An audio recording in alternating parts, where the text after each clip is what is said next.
to the Two Tongues Podcast. And now your hosts, Kyle and Chris. Hello. Buongiorno. Welcome, one and all, to another episode of the Two Tongues Podcast. An episode where today we have a guest. We do have a guest. All right, guys, I'm going to welcome John, my former barber, to the podcast. I want to say former, right? Oh, yeah. I always tell you, come whenever you can. And whether it's twice a week or twice a year, it's okay. And we have a good time whenever you do come. That's But exactly it's a it. long way to drive. You know, a haircut should never be like a chore. You know, it should be something, I got to go get my haircut because I want to. But it's just like when you have to do it, that's not what I want to be involved in, you know. How long have you been barbing? Is that the word? Barbering, yeah, for sure. It will be 8 years I've had my license in December, so Cool. that's kind of crazy. And then there was a year in school, but 8 years. Like, how did it go so fast? I mean, everybody asked that question, but it's just like. Well, you're not wrong about that. And I was just saying to I repeated this now three times to Kyle. But one of the reasons why I thought it would be nice to have you on the podcast is because you and I had all kinds of interesting conversations, as you do with the barber, which is something we should probably talk about, because I do think it's really psychologically interesting how strangers open up to barbers so easily, and the conversations that you have with people. Can you imagine having that level of conversation with the same level of stranger in any other circumstance? You're kind of in a privileged position.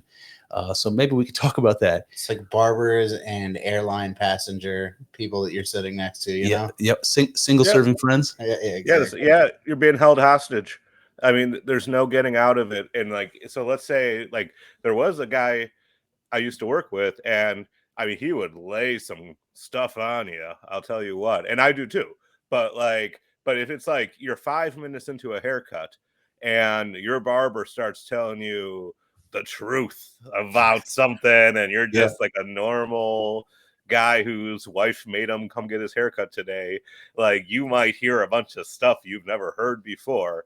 And I'll tell you this though too, people come in and they come back for it because, do they want to live their entire life in this crazy realm? Well, no, but how often do we want, a haircut? Let's say a quick haircut takes 20 minutes, but the sky's the limit these days with how long they take, how intricate they get. But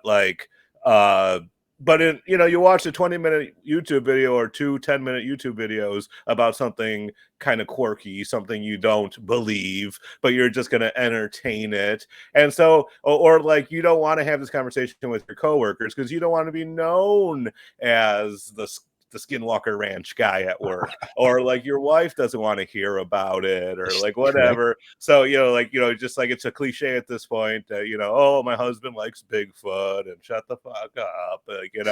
So, but then at the barbershop, and then you're thinking to yourself, I'll be as crazy as I want to be. If you're the customer, you're saying I can be as crazy as I want to be because I'm paying the guy. I think about this when I'm in Ubers. And all the time when I'm in Ubers, I'll be I'm going to just I'm going to say some crazy crap now because I'm paying the guy and he has no choice but to listen to me. Yep. And so, yeah, So, all right. So I wanted to say that all the conversations that we had while you were cutting my hair could have easily been episodes of this podcast. So that's really the way I wanted to introduce this conversation. But let me ask you something, John. Do you think, this has just popped in my head, and this is how this podcast is going to be today. Do you think that that this is a reasonable analogy, that the types of interactions you have with people as a barber on a day-to-day basis, there's something like a priest receiving a confession, like people come and they confess to you. Mm-hmm. Do you feel like that's an apt analogy? Oh yeah, for sure. Because you're going to tell people, or you're going to tell your barber things you can't tell your wife, or you can't tell your employer or your coworkers at work. But not even oh, hey, listen, I cheated on my wife, or I'm thinking of what's the worst thing you could do, you know what I mean, or I killed somebody. But and that's your classical confession to the priest or whatever. But does anyone come out as gay to you? well, wait. All right, sorry about that. Yeah, no, so a topic that we talk about more than like almost anything else is like gayness at the barbershop. And I don't know if it's like the whole locker room thing, we're not chasing each other around with towels or anything. But I think like once again, like these just normal men who are living their whatever lives most of the time, they come to the barbershop and this is your one chance anymore to like express that, or even like opinions that are out of fashion now, like when you say something like I'll be like, oh, I got to get home and feed my cat, and someone will tell me, oh, John, that's pretty gay. And like, in polite society now, that you can't say that anymore. No. Like you can't look at gayness as being a bad thing. You'll get canceled or whatever, which not to bring that up, but like, oh no, but people, it's like once again, like you were saying before, it's a curiosity to be explored in a safe environment. Because, and I'll say this too, because it's a weird dynamics thing, because let's say we have like the barbershop filled with like 10 people. And we're all like, no, you're the gay guy. No, you're the gay, just whatever stupid guys do all the time. And we're talking about, oh yeah, I just went to 5 guys and I had sex with 6 guys, so you do all this stuff for like 20 minutes. And then all of a sudden everyone finishes their haircuts, everyone but you and your customer now walk out the door to take a break. And suddenly it's not so fun anymore when it's just you and one other person and you're like, oh, I'm cutting their hair now, and we were just joking about being gay for the last 20 minutes. Now it's just the 2 of us and it's intimate, and it's just like it doesn't work anymore, and you got to shut the fuck up. And so you just go back to like aliens and whatever. But like you need the support of your bros in some weird way to have these gay conversations, because it's like it just expels that energy from the body that used to be, I think, like when the men used to like shower together in the locker room and stuff and get the gay out, and then they go back to their heterosexual lives. Now the barbershop is an opportunity to just like say some off the wall stuff, get that energy out. And it's like, it's all energies. There's different types of energy, but like, and I'm not just saying in a homosexual way, but it does seem to manifest that way a lot at the all men's barbershop. But like you do get some sexual energy out that you might not be able to with your wife or your boss, Have you seen anybody fuck at a barbershop? Has this happened? I mean, it's like the way sounds like I think that there's like it's like there's something Greek about it, There's like almost something like a bathhouse situation. Exactly. Yeah, that's what I mean. Like, yeah. No, and I don't I mean, it's a funny thought, but no, I don't think so, because then it's like, it's like, how close can you get to the line without and then nobody, because like then everyone goes home, and like driving home, you're like, man, those people I work with are all gay, not me. But like, yeah, but that's how that goes. But no, I don't think anyone crosses lines or whatever. But who cares if they do? I mean, there's nothing wrong with it. I mean, I'll be the first to say, like, if somebody like this brings it to an interesting point. I cut, people of all ages. Like I got people in their 90s. I got people getting their first haircuts at like 1.5. But like when you have all these different ages, you see like the attitudes of different generations, like millennials or Gen Z or whatever. So and then like the boomers and the villain of everything. And like, but anyways, the point is that like I don't think younger people, like people who are like even adults now, like they're like 21, 22, like the newly adult generation, and then the kids even younger than them, I don't think they look at sexuality the way we did, where it was just like, if you were gay or straight, then you were gay, bi, or straight. Now it's just this wide spectrum that depends on how I feel tonight, I guess. But people like us were old and set in our ways. We're so strict with like, this is okay, that's not okay, with our sexualities and stuff.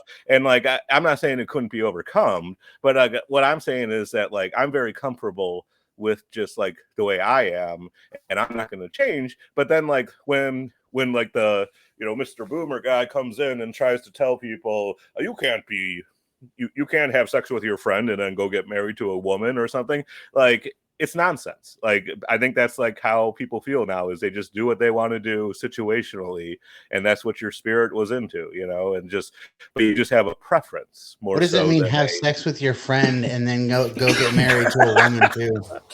Well, I say it like, so a let's say specific taste? you choose to engage in homosexual relationships when you're younger and you're out partying and you're all at like someone's house after the bar. This is not a personal experience, don't get me wrong. Talking about But confessions a minute ago. But it'd be fine if it was. Yes, it would. But, yes, it would. Yeah, but what I'm saying is, so let's say you and your friends all decide to have an orgy some night, and like things are flopping everywhere, and you're doing whatever, and then and then a couple of years later, you meet a girl, get married, and have kids, and then somebody's like, "Wow, I saw that guy sucking a dick," and then like I say, back in the day, that was scandalous. But nowadays, it's like, we were having fun when I was young. Who cares? So let's explore this topic for just a second.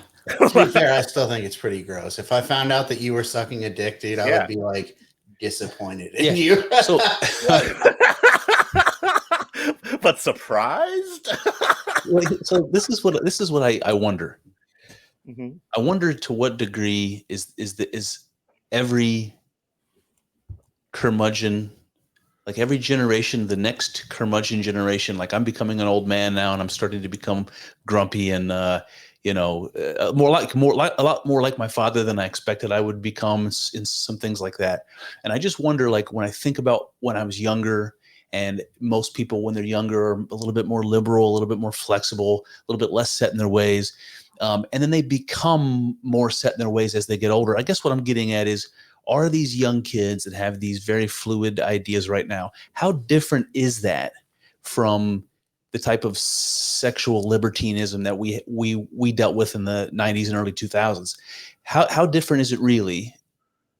And will those kids in 20 years be just like us, set in the same ways, more neatly stuffed in the gender binary, and no longer comfortable with fluidity? And will they become the conservative curmudgeons that maybe I'm confessing to be myself right now?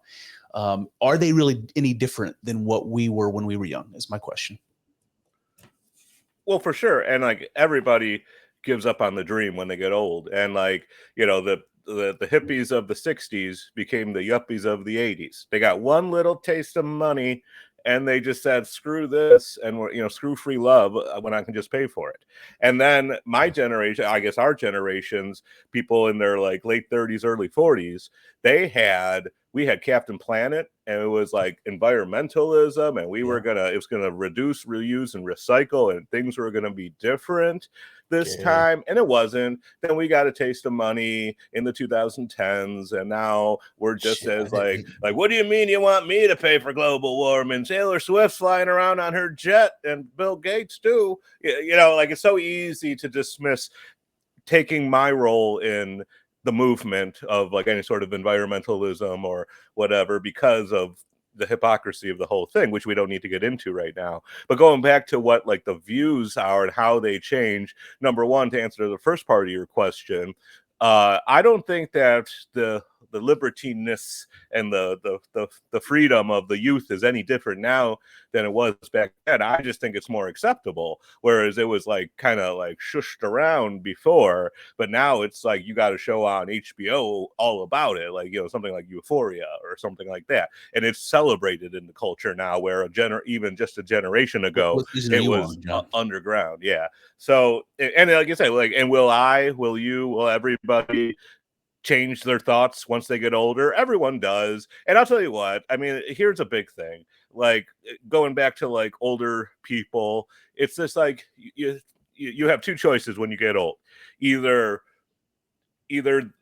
your body and your mind are failing, or the world is failing. And so it's a little easier to take that the world has gone to shit than my body and my mind have gone to shit.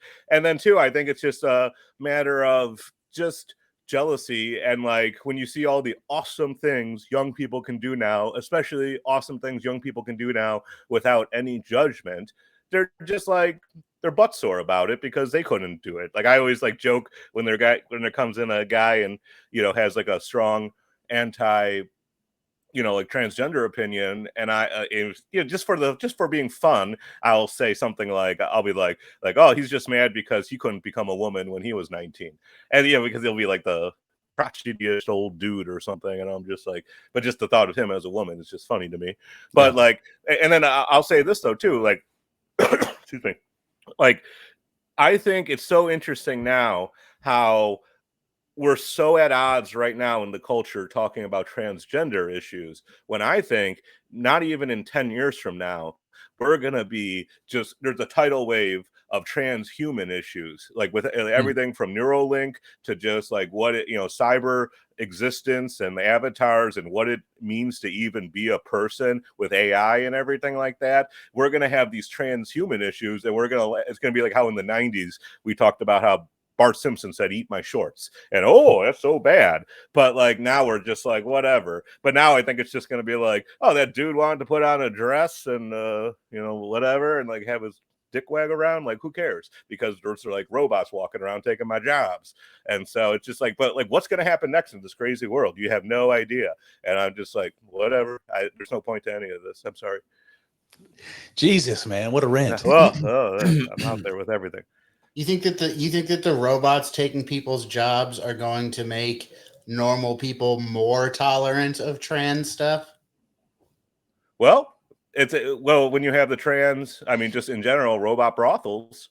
I mean, so let's say you go to the robot brothel every day for 6 months, and every day in the window you just see that the trans bot, and you're like, nope, not today. But then eventually you're just so bored, and after all, it just is a robot. So let's just have like a whoop in this scenario too, and it's a hot robot chick with a penis. Like I don't know, like like would that cause people to experiment more, knowing it's not an actual human being? I mean, you could say the same thing with a gay sex robot. Would someone say, I'm never going to have sex with a man, but if I pay an extra $50, they were having a special at the robot brothel, and you could add a man robot to the scenario for only $25, I just said, hell, fuck it, come on in, let's you can tickle my balls or something, I this is a near future scenario we're not faced with yet, so we don't know what we would do. But like, it's all based on, it would be a production for you to change your lifestyle, me or you or anyone to change our lifestyle to become like like a gay person or something like that. But like, I'm very, like we were talking about being entrenched in your, like our generation, we're entrenched, like I am a, person doing this stuff. Like I'm a, straight guy, but like, but in the future, people might just be like, oh, I'm going out for some like robot dick tonight. And then I got choir practice with the kids Sunday morning. Like, I don't know. Like, I don't know. Well, when I'm having difficulty, discerning from you, John, is whether you think that eventuality is a good thing or not. That was okay, but that's, I think I think on this show the audience understands this sort of thing.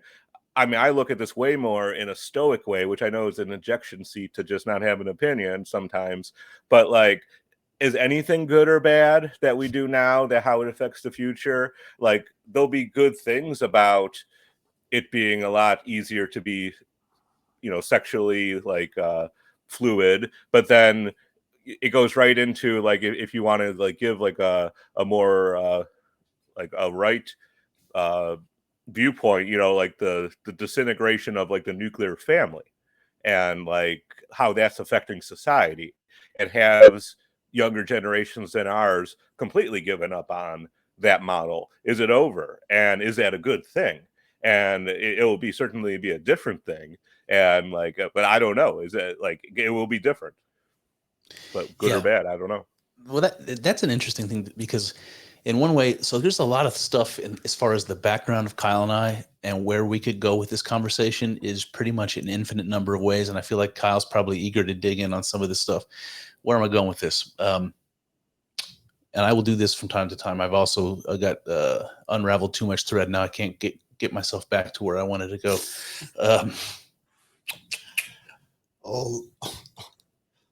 Save me, Kyle. What do you got? Old Chris unraveling that thread per usual. That thread. Oh, It happens a lot, man. I was going somewhere. That's what we're gonna start calling you, the unraveler of thread. The breadcrumbs. I don't know. I lost it. What do you got, Kyle? I feel like, all right, so maybe I'll do some explaining. So I don't know how much of the podcast you have been able to listen, if any. So there's a lot of background that you may be missing. So I'll just tell you. Kyle and I have been friends since we were in kindergarten. We grew up together our whole lives, and long fucking time. And we followed a archetypal path through our upbringing, and then like in our late teens and 20s, there was a period, like a dark period everyone has. Kyle's was kind of an atheist, sort of an anarchist type of a period. Heroin. No heroin, but it was kind of it was. I'm just trying to paint a picture for you as to the path, and then Kyle starts he grew up in a religious family, but obviously at that point in his life when he was an atheist, he was very distant from that. But he's sort of, approaching 40 years old, starting to come back around to religion in a significant way, and it's changing his opinions drastically from the anarchist fellow that I was describing to you, who he was, anarchist fellow, who he was when we first started this podcast, and this is the fourth season. The fourth season, and the direction that I'm coming from is that I've always had an interest in spirituality, and I like talking about it. So I try to work it into every conversation possible. So if Kyle and I are talking about politics, I'm going to bring up God some way, somehow. I'm going to do it. And a lot of that has to do with some of the psychedelic experience that you and I had talked about over the years.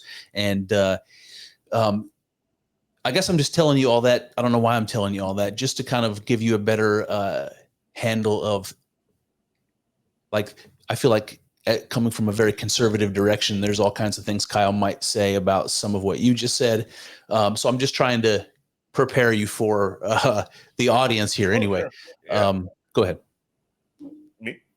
No, that's fine. Like I think all opinions are interesting, and even like opinions that differ from mine. Like I think like I've been called naive before for just like having the opinion of, oh, just let everyone do whatever they want. You know what I mean? And there's no moral, like universal morality, and like or like there's no way. Like I was saying not too long ago, there's no way to know if the decisions that we make are good or bad for the future of society. And like, but at the same time, I don't think that opinions that differ than mine are invalid. And like, I think they're interesting. And I think that a lot of times they actually make more sense. I mean, just like to our sensibilities, and you just say like, why can't it just be the way it was when we were growing up? And like I went to like a Catholic grade school till I was in 6th grade, and it was very sheltering. And then when I got to 6th grade, we moved, and then we were in the public high school, and it was a much harsher place.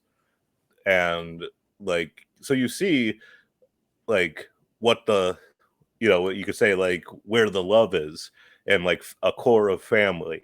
And you have like this thing that's like structured with going to church on Sunday. Even the schools are involved with the through the church and everything, and like what a nice life that is. And that's like where maybe I did in that life, if I had stayed down that path, get married, have kids, have grandkids for the mom and dad and stuff. And then now it's just like wacky world where anything goes, and like so many people like me are either 40 or approaching 40, and maybe you don't have even a girlfriend. You know what I mean? And like when I was in my 20s, 30s, always had girlfriends. You know what I mean? Like it just like it was weird if you didn't. And then like one day it's just like, coming out of COVID and coming out of another bad relationship, you just say, do I need this anymore? And I don't know. Like I had a guy I used to work with, and when I was like 21, maybe I was only 20, and he was an old timer, only a year or two from retirement. and he was divorced. And I naively asked him one day if he would ever get married again, and he said no. He thought about it, even though he humored me, but he said he's just too set in his ways. And he, like, on the weekend, he gets on his riding lawnmower with his cooler of beers and just drives around, cuts the grass, drinks beers, does his stuff. And like now I think, like, how could I, if I had a girlfriend, like, how could I watch football all day Sunday and, like, till I go to bed at night? And, like, I don't know, I got, Browns tickets, and but am I just a giant man child that's a suck on society, and I'm just another person that's, like, I've chosen not to participate in the nuclear family model, and I'm the reason why, like, it is the way it is. Yeah. Is it my fault? Yeah, so that actually reminded me of the thread that I dropped a little while ago. It has to do with this idea of the nuclear family and the presumption that it's ideal. And I think from a conservative perspective, that's the line, right? That the nuclear family is ideal. And well, like I said, like, when I had the taste of it, like, I grew up with it, and then I saw what it would have been like if I had done it. I was close enough to it to see it, and I'm here to say it looked pretty good. You know what I mean? And I'll tell you this: like, when I went after high school, I graduated in 2000. It was right in that generation where everyone had to go to college, or your parents you're a failure. Yes. And I didn't belong there, but I went to OU to party my dick off, and I had a great time. And then after that was over, I couldn't find a job. So a guy, like one of my dad's friends who owned a company, just got me a job. Like, I'm the whitest person on earth. Like, you know what I mean? But, like, that world still existed all the way up until, like, the early 2000s. That was 2005. And then, like, one day it was just like, no, it's not just the man's world anymore. And, like, it changed so fast all of a sudden with, like, everything. And it just, but like I said, but for me to complain about it, it's just like, what? I don't get any, but you know what I mean? Because, like, maybe the reason why, it's just like in the nuclear family model, there was, like, certain people who were, like, privileged in it, and a lot of people who weren't the privileged in the nuclear family model said, we're done with this. And I think if it was just like, oh, I go to school, everyone tells me how great I am, I graduate, someone hands me a job, gives me a salary, and then gives me a wife, and that's that. I mean, that sounds great for men, but it's just like women rebelled against it. They said, no, we're not doing this anymore, and it's just like, and this isn't the barbershop, so we don't have to blame women for everything, but, like, it's just like, the women don't want to participate in this model, I guess, is my observation. Yeah. I mean, I think there's an interesting trend towards a conservative lifestyle that's countercultural right now. There are women who want to live in a 1950s situation. Yeah, it's like that Kansas City Chiefs kicker. Is that seen that guy? Yeah, the kicker for the Kansas City Chiefs. Like, he did a commencement dress at a Catholic university, and basically said it's okay for women to want to be stay-at-home moms and raise families and be homemakers and stuff. And I agree. Like, I mean, I'll tell you this too. Like, I'm 42, and I'm getting to be, like, last chance if I'm ever going to have kids or anything. I don't know if I want to do that or not. I know this isn't John's therapy session. That's not the point of this podcast. But what I say is, like, I've really thought this over. And let me say, I really, really love my job, like being a barber every day. Like, if I must have a job, it doesn't get much better. That being said, if I could meet some woman who made, like, let's say she made like 200 or 300K a year, she was like a lawyer or a doctor or something, and she's just like, I just don't have time to have kids, but I need a man to be the stay-at-home dad. I would just be like, daddy's home, and I would just forget about working, and I would just take care of those kids for the next 18 years, driving them to practice, doing whatever. Because like I say, I've worked, I'm 42. I've worked now for over 20 years. I know what work is like. I've had that experience in life. So if I could just be the reverse nuclear family and like maybe just cut hair one day a week for fun, and then the rest of the time I'm just like making crafts with the kids and just isn't that interesting, John, that you were just saying how the woman in that situation is unprivileged, and now you're talking about how great it would be to be the woman? Well, that's the thing. She's the man in traditional things, and like I said, like if she comes home and she's like, we're doing this and we're going on vacation, and no, we don't have money for a pool this year, I just have to be like, okay, because I'm the wife now, because she's making the money and I'm not, and that's the weird thing. That's the weird dynamic now with most relationships, because when both people work, you can't say like, why didn't you do the dishes? I was at work all day. He said, well, I was at work all day too, and it's just like, or now it's like with like polyamorous relationships, it's just like, oh honey, like, well, you finish drying those dishes, I'm going out to meet my side lover, like that was getting crazy. But like, you know what I mean? But and like, that's because that's the thing, like, and this is what I don't think, like you were saying, that some women do want to be some man's woman. Is that fair to like what? And I'm not talking about like in a kink submissive way. I'm talking about women think it's honorable. They truly believe that it's honorable that they're carrying out this sacred duty. Yeah, right. That's their job. Yeah. Right. And in that scenario. Yeah. I'm not saying anyone has to, but right.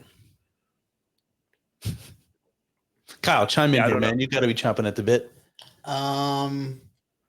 Yeah, no, I don't know, man. So I have a cousin, John.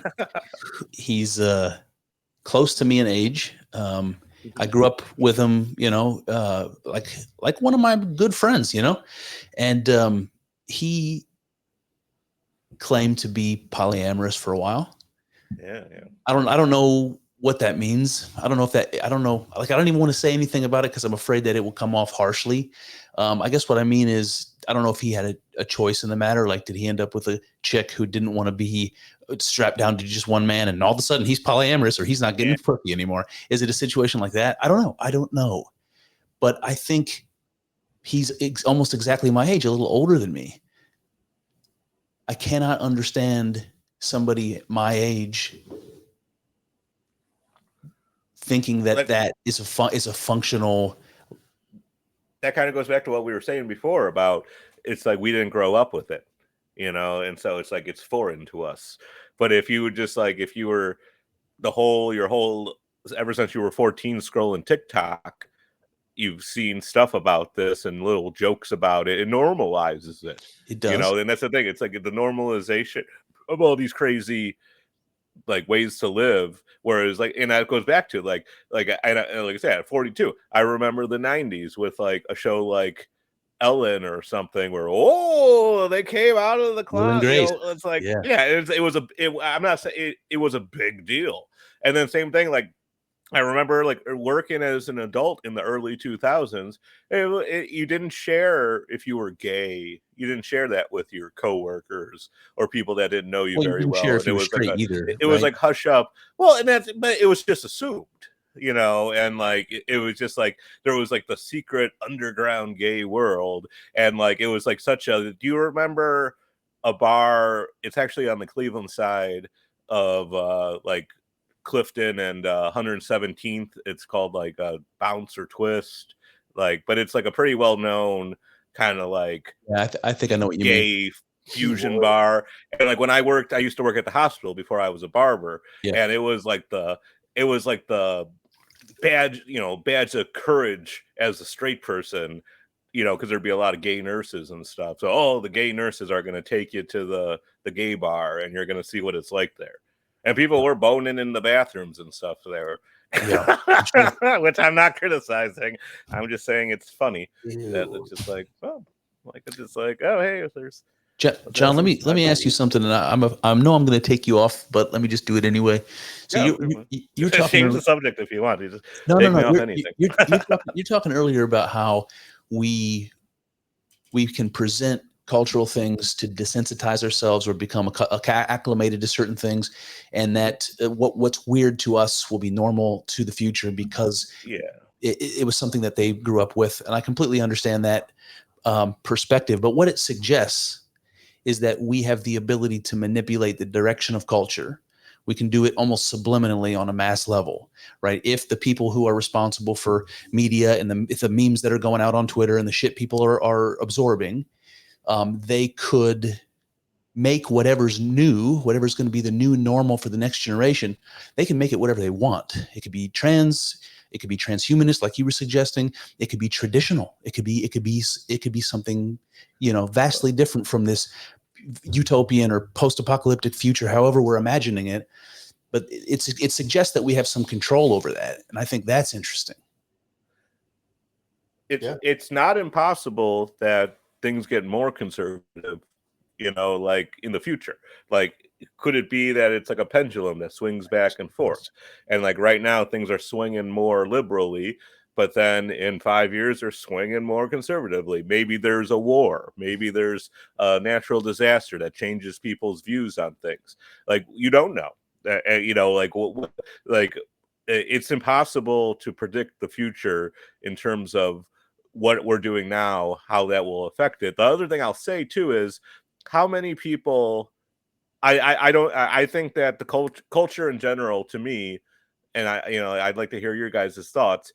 I don't think anybody can do anything about it. It's a runaway train that's created by, we're all just a drop of water, to use a very trite analogy. But we have the power to change things, but it's like a drop of water falling on a locomotive that's already on the track. That's how much we can change the trajectory of it. Think of who's the biggest people in our culture right now.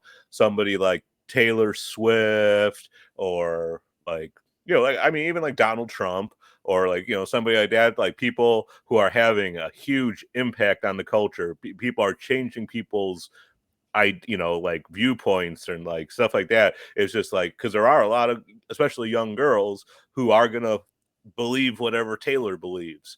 Sure. And she influences them. And so it's people, I do think people like Taylor Swift have a responsibility to say, hey, how is what I'm saying going to affect the culture and the culture moving forward? But I don't know how much when I'm drinking beers in the garage with my buddies and I have a asshole opinion, or I have some, very how holier than thou opinion, and I'm like, no, you're wrong for whatever. On either side of it, it doesn't matter. The whatever it's gonna be in the future is just gonna be. I don't think we can do anything to change anything on an individual level. We're just in a train car enjoying the ride as it goes down the track. Well, I think there's some truth in that. What bounces through my head, John, is just thinking back to high school, and all it took was the cool kid to do something, and then within a week's time, everybody's copying that pattern. So in that case, one individual in the right circumstances can make a big difference to the culture. It has a cascading effect. And you see that, I don't know if you do or not, but because this term influencers floating around, and I'm on YouTube and everybody's on fucking YouTube. So, there are people, influencers, well, I hate that fucking word, but there are those people out there that maybe have a large enough audience to make a difference. But I also agree with you that one person can't make a difference pushing against the tide of everybody else going in every different direction. You're not going to make a difference as an individual.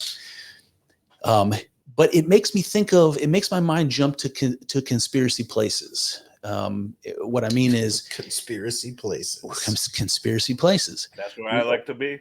What I mean is, if it's possible for an organized effort of some kind or other to make a sweeping difference in people's thoughts and opinions, behaviors, whatever, and all you need to say is that the media is controlled by a cabal of like those things that are new, that are going to be normal in the next generation, are carefully selected and put in front of us, in a somewhat uniform way across various types of media. So is that what's happening? I don't know. But is it possible that something like that's happening? Perhaps, right? So in that case, you have potentially a small group of people planning out the cultural changes of the future. Whether or not that is an effective thing is an experiment that we have to watch play out. And I think maybe it's fucking playing out right now. It's like, can we pretend that the world is a certain way or can be a certain way and just cross our fingers and close our eyes and hope and wish like hell and put all of the messages that are coming out to people, line it up and make sure everyone knows this is the utopia that's possible. Meanwhile, hell is burning all around us and we just imagine that we're in this utopia we're pretending we're in. I just went off on a very heated tangent. Not really sure what was coming out of me there, John, but I said it, so I'm going to let it stand. Yeah. What do you? I'll shut up now. Summoning a demon. Oh man. Yeah. No, it's same thing. It's just like, I'm not controlling the world. Well, who is what you're asking, and you're like, and you're mad because you're like, well, who are these people? Who are these people? Yeah. And that's why I say about. Like when, during Joe Biden's presidency, but you could say this about anyone's presidency, who are the people actually running these things? Because you looked at going through and I don't, I'm neutral on politics, but like going back to Reagan, then George Bush Sr., and then the second George Bush, you had Donald Rumsfeld and you had Dick Cheney kind of running things behind the scenes, for better or worse. But at least you knew who was doing it, and at least you said, yeah, these guys are straight shooters. Even if I disagree with them, they're still acting logically. But then when you get to Obama and then now Biden, who are the behind the scenes people? I can't name a single person in his administration. And it's just like, who are the puppet masters? Because especially in a case of someone like Joe Biden, you look at it like, okay, this guy clearly is not making decisions, especially on a day-to-day level. And who is? But like I said, and you can't answer that question. And that's not democracy. That's not what we're, that's not what where our sensibilities lie. And so it's a little scary, but it's just it's like who's running the country. And then when it comes to media companies, and you go down that rabbit hole and you see you have Disney, ABC, you have NBC, Universal, you have just like a very small handful. And then you hear people and you brought up conspiracies, not me, but you hear about media moguls and someone like Ted Turner or the Soros family, right. And stuff like that, and just but having your agenda, but of course they would, wouldn't you, let's say you just owned a sports arena, you were Mark Cuban. And you could you would control all the media stuff on the boards and the kind of stuff they do in the stadium. It's your world. You're controlling it. If I owned a news station, yeah, you're right. I would just you would think you would try to skew things your way. And I hate them. It just and what you said about it's all it's all a show, and I've said this a million times. Republicans and Democrats, they're 6 dozen of one, half dozen of the other. And you say half the country wants this brand, half the country likes that brand. And then these, the congressmen and senators, they MF each other on Fox News and MSNBC, and they have lunch together in the commissary on Capitol Hill, and they're eating, and they're like, did you hear what I said about you today? Oh, I got you so good. And oh, everyone must think they hate each other. But they have this, oh, and by the way, Jimmy from the lobbyist guys coming over to drop us both off our bags of cash today. And it's the same, it doesn't but they know that we create this brand and that brand, we put everything into nice neat boxes for people. I'm a Republican, I'm a Democrat, I'm drinking my beers and I put my sign up, and then he wants to and no matter who gets in there, whether it's George W. or Barack Obama, you know what I mean? It's the same people. And it's just it's all a racket. And once again, it's we're on a train in a car, and we can affect little things, but whatever's happening to the culture is just going to keep going down. Who are these mystery people controlling things? Are they even human?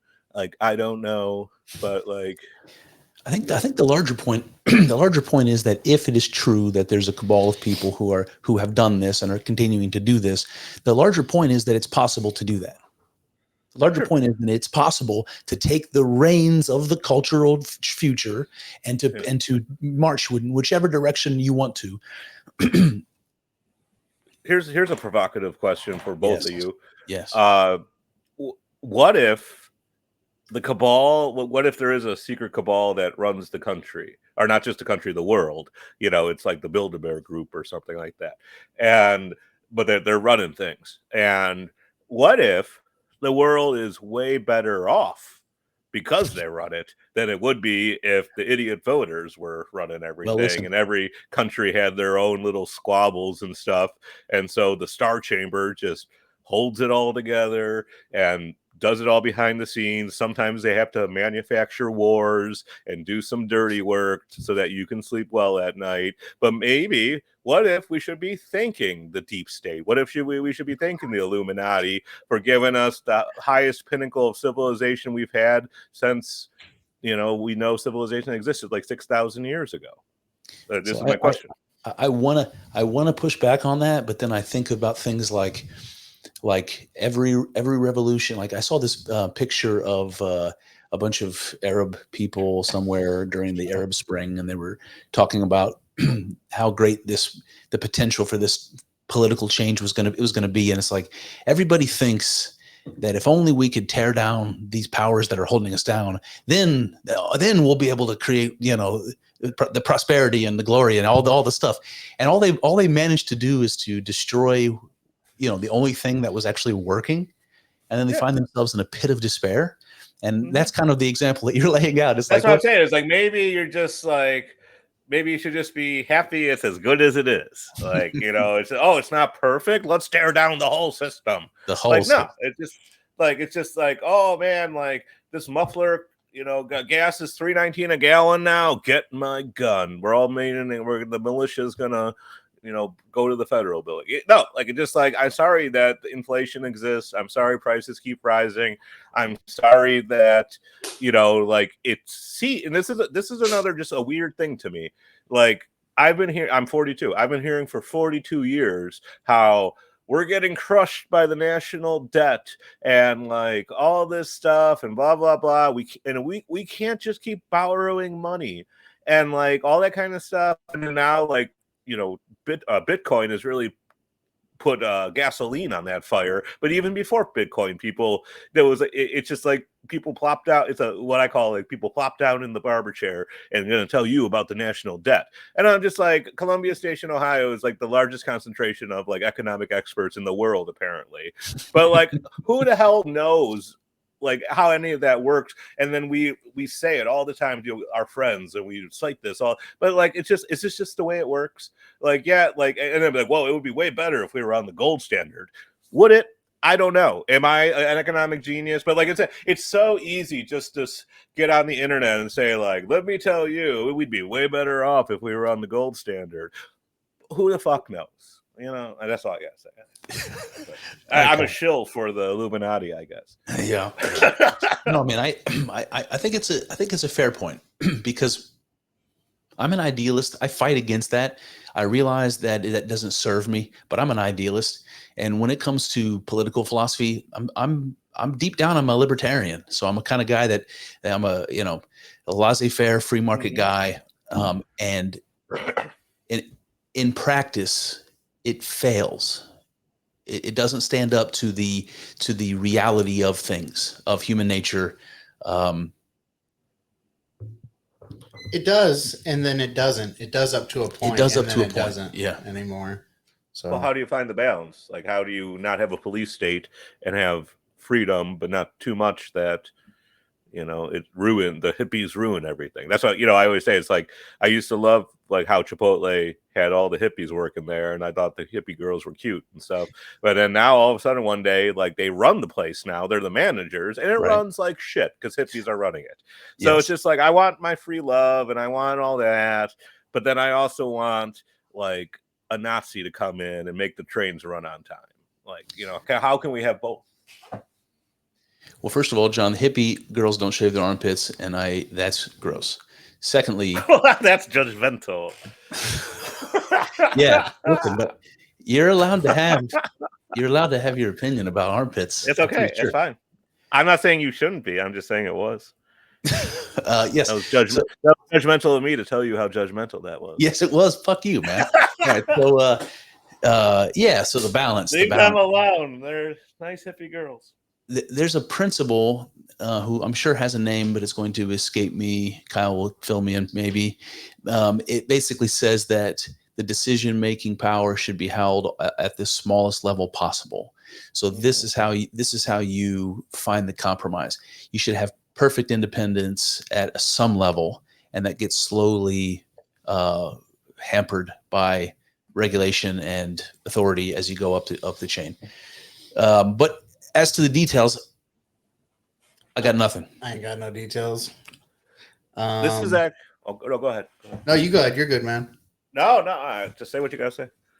I was just gonna confirm what Chris was saying. Nothing. Seconded. Yeah. Well, what I was gonna say. So, yeah, believe it or not, I do have something to say about this. But I think that when we talk about finding the balance of like freedom and order in society and in our government, and like you said about having like, I heard Kyle talk earlier about being like an anarchist and stuff like that.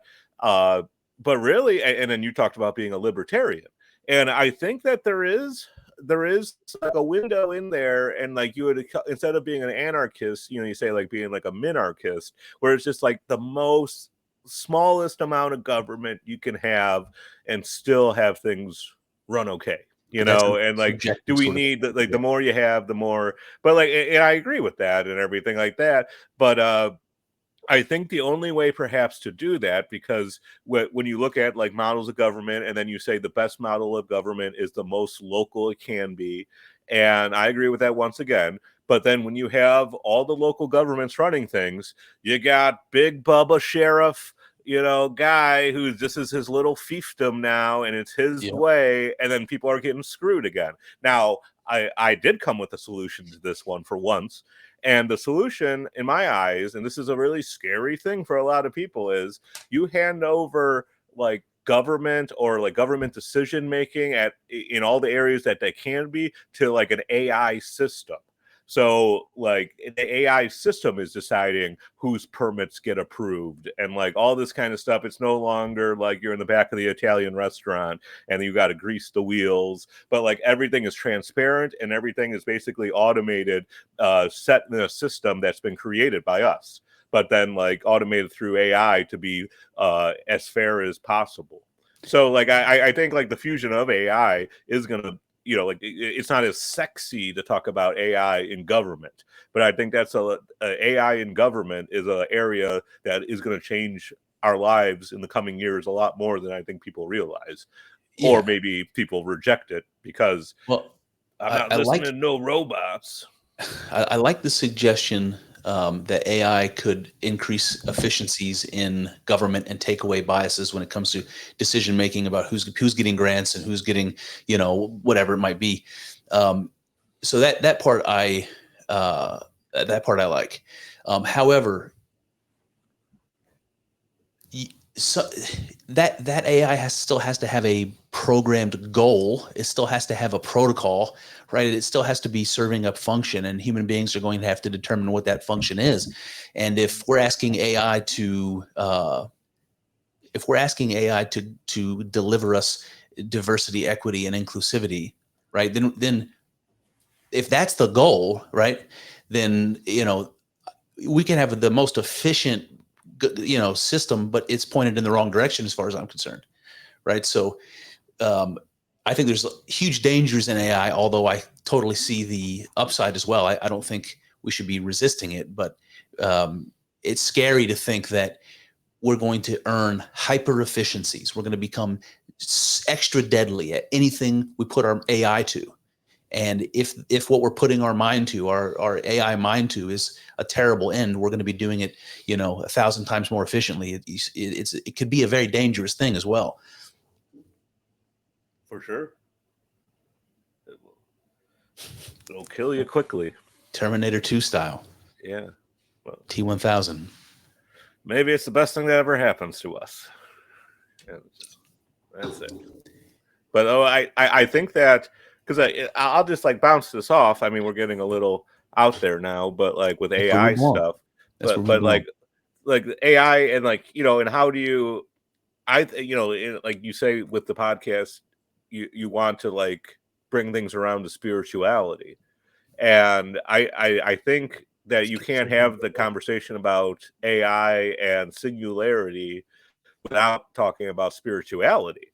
And like they may even be one in the same. And I'll say this from a religious standpoint, like you look at the scripture and you look at like the quote unquote second coming, you know, but like if you create a sentient AI, like a general AI that is like perfect in every way and basically all knowing, it's just like, is that God?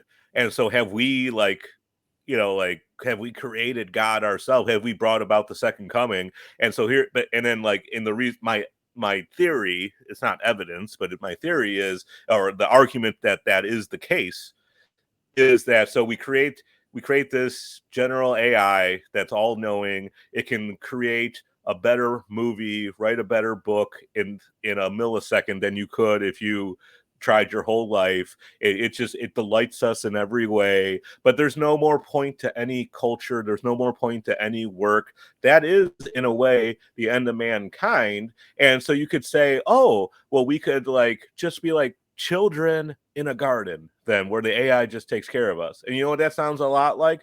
Getting back to the Garden of Eden. And like we're just these innocent things again. We're no longer know how to create an airplane. Like we're completely, you know, ignorant to all that kind of stuff. We're like animals again. And then but maybe before that, because like the AI is like the sum total of our entire culture, it is all of us. So none of us actually, like our souls aren't dead. Like we downloaded into the AI and creating all every piece, we're all just a piece of it, and together that created the story of our civilization, the story of mankind. And that's when it came to an end. Was every time it comes to an end is when AI is created, and then it starts over again. And you know, like the progenitor race of like the people who were here at the end create the, you know, the next, you know, just like little like Egypts and stuff are the pharaohs, and set them on their way. And then the whole point of everything is to create another sentient AI, you know, create another AI. And there's like a community in our galaxy or our universe of sentient AIs that are like, you know, that's how, but that they're created by a biological race. So, I mean, So that could be that. I'll tell you what I immediately like about that image. What it's expressing is human beings creating God so that God can create human beings. And so what you have is sort of a feedback. You have sort of a fractal infinity, right? You have a yin and yang situation. You have a chicken egg situation. God creates man, so man can create God. So God create man, so man can create God. So what you have is when you reach this, you know, general intelligence with AI, when you reach it, you don't have God per se. You don't have the God that created you, but what you do have is the image of that God. You have the archetype of that God that you've manifest, which is interesting, man. It tells you something about what God is, without directly grasping it. It reminds me of the phrase in the Bible that says man was created in God's image. It's not the reality, it's the image. I think that's interesting. Yeah. And it's just like, it's a interesting way to think about it. What do you got, Kyle? Nothing really. All right. Great. So while we're talking about God, I like to introduce this topic of psychedelics, because this is kind of where John and my friendship emerged. Going back to the way this conversation started about what it's like at the barbershop. I have this tendency that I notice, especially now, because all I really want to do is talk about the stuff that I love. So if I have an opportunity to do it, I'm always sort of like keeping my tentacles open for it. And when I meet somebody new, especially in that situation where I'm in the barbershop, I don't know what it is. It's like tiptoeing around questions that you want to just ask directly, but you don't, right? It's like, how can I figure out whether John does psychedelics? How can I figure it out without asking him directly? And so that kind of thing. So I don't know how that went down, but eventually John and I were talking about that. And it was right after I had that mystical experience that I haven't shut up about ever since.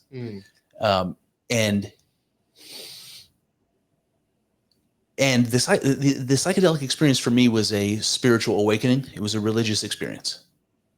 I realized not all psychedelic experiences are like this, but the one that I had was like this. So there's such a thing, John, as psychedelic spirituality.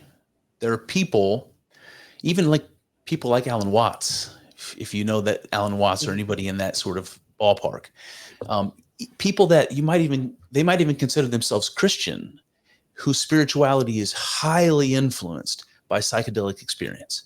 I'm sure there's a lot of those people from the 60s and 70s, from the LSD culture back then, and modern hippie culture all the way to the present. And I don't know, man.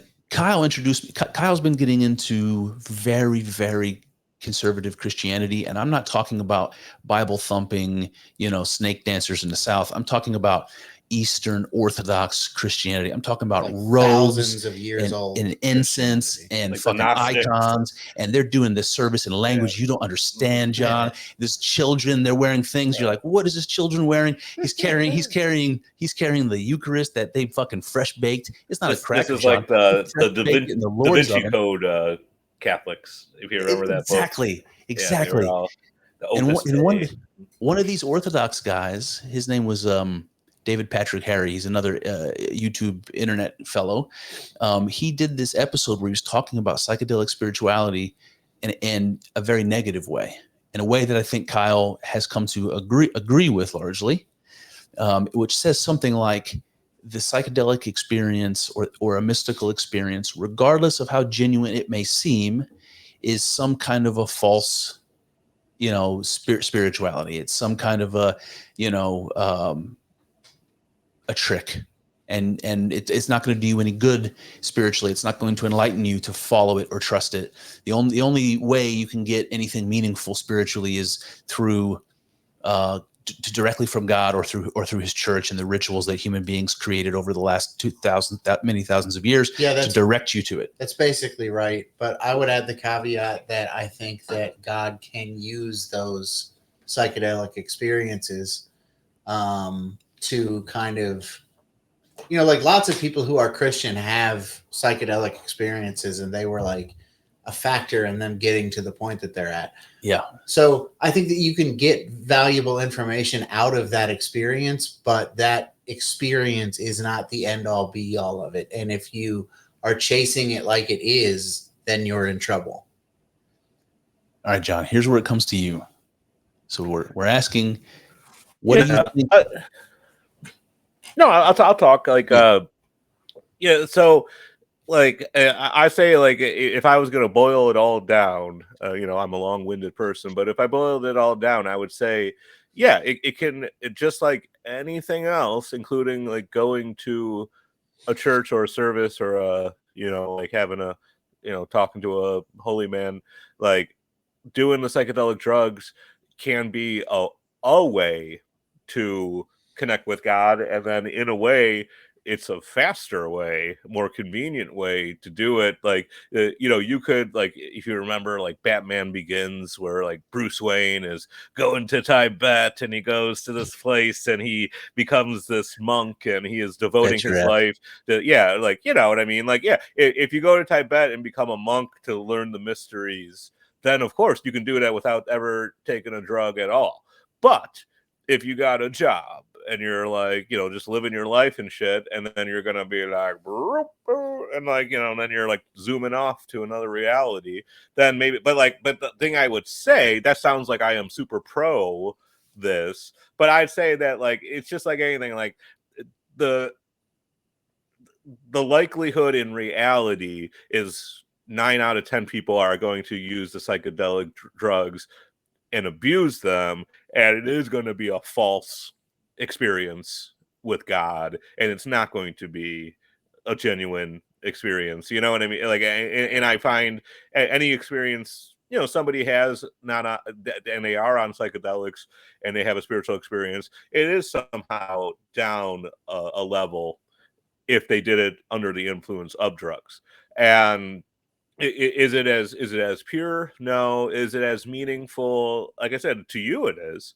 And does anything else matter? Of course. But no. But I do think there's definitely uh, abuse. Like, it's easy to abuse psychedelics in the name of spiritual journey.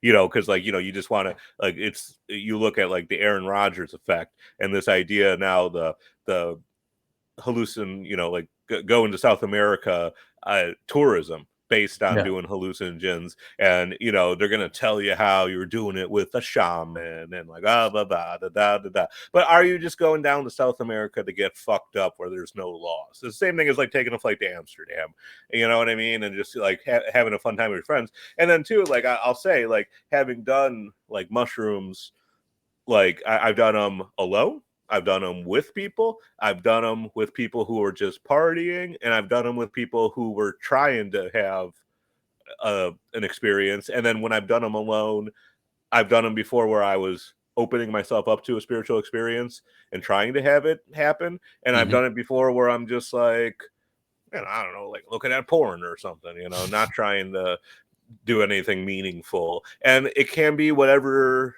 you want it to be, Sure. in a way. And like when like I said, I could like really get into it, but like, you know, when I've like locked myself in a room alone and like tried to have that spiritual experience, like I created like rituals for myself and was told certain things.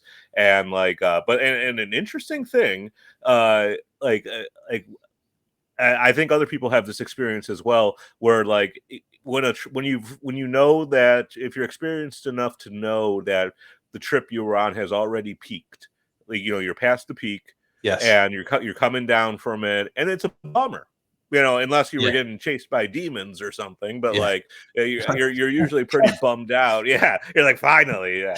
But like, so you're bummed out, it's almost over. But then like a voice one time told me, and it was just like, don't feel bad that like the trip is over. This is how you always feel. And it was like a very strong, when you say a voice, it's not a voice, it's like more like a thing that's planted in your head. And there's other things too, but that was just like one where it was just like on the way out, like I'm like leaving the realm, and like the voice is just like, you know, remember, this is how you always feel. It's not just because you're on drugs right now and all fucked up, like, but this is like, but sometimes drugs, and like, you know, specifically the psychedelics, can like open your mind up to certain ways of thinking and ways of you know, it can change your relationship with God. And, you know, and but like I said, but you know, it can be abused, and I think it's a tool. But if your whole relationship with God is based on tripping, and you're just like living however all the other time, then no, this is not a tool you're getting closer to God What with. do you You're mean just by that? partying. Living however? Well, like, and this goes into like you said about like strict Christianity, and like this idea of living by like a way of life, like living by a code or something like that. And you know, like I don't like in modern Christianity, and it's like stuff you see with a lot of like the mega churches now, where it's just like, oh, go ahead, be a racist piece of shit, but Jesus forgives you. And like, you know, That just sounds like super people great just to me. not living a Christian life, but just harping on that one little aspect of it, that, oh, if I just you know, if I ask God for forgiveness, I'm saved. And that's great that you're saved, you know, for whatever that gets you. But like, I'm more interested in how religion can create like a way of life. And like you said, like, and you can look at like the original, and like, it sounds like you're really into this, like the like Christianity before it was like bastardized and politicized and made the power in the Middle Ages of the church. But in like the you know, you hear like say like when you're late at night and you're listening to watching YouTube videos about the similarities between like the Gnostic Christians and like ancient Egypt and like going back all this way. And if you truly live a Christian lifestyle and you live by the teaching of Jesus, I mean, like, and that's the thing, like Jesus is like the perfect man. And like, and I'll tell you, I have absolutely nothing against Jesus. He's my favorite. He's my Lord and Savior. And like, I'll say this. I say this all the time to people. Like, so here's the thing. At the barbershop, and you were saying like, how do you find out who is down to have these conversations? But like a big one, someone will sometimes say is like, oh yeah, my friend got some mushrooms and I'm going to trip for the first time. And like, I'm so excited to hear this when I hear someone say this. And I give them kind of my little roadmap, and I tell them like the pitfalls where I'm just like, listen, you can't go down the road where you indulge in negative thoughts, or you will start having a bad trip and stuff. And I say, long story short, I say the biggest thing is like, I you know, like a lot of these people, they're not like staunch Christians, but like I'll say to people sometimes, I'll be like, listen, like if you feel like there's a demon or like, you know, a dark entity like after you, or like having a bad trip where it's like, you know, like there's something not right, just pray to Jesus and ask him for help. Because if there's a demon or some dark force that has manifested and is in your head real, well, guess it, by proxy, Jesus must be real too. And Jesus is the ultimate good superhero, and he will help you if you ask him for help. So I always say, like, and that, just keep that in your back pocket. If you're having a bad trip, you're getting a bad vibe, and there's like a shadow guy or something, just ask Jesus for help, and in your head, he will help you. And so, like, but things like that, like, and like unexpected little pleasures, and like things that can happen from tripping, and just like goofy stuff, and like all that kind of stuff, it just opens you to like a realm maybe you never of imagination you may have never thought of before. And like, you know, I hate to even bring it up, but like, you know, you talk about like, you know, did like the ancient, like, you know, Homo sapiens, they ate mushrooms and that got them to like be creative enough to create civilization. It could be, I don't know. And like, did that bring about religion?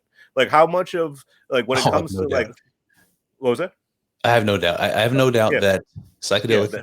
That helped lead to it. Here's my piece on it, John. I think that an altered state of consciousness is a prerequisite to the birth of religion. People have to have an experience that shows them a reality beyond what they thought was possible. And this is why I think psychedelics are effective when it comes to like spiritual awakenings. It's like even if you don't become one with the universe when you have a psychedelic experience, which is something that an experience that I've had and I've talked about fucking ad nauseum for years now. Even if you don't have that experience, you do have an experience of a reality that's detached from your senses in your body, in which you are still present as a subject, right?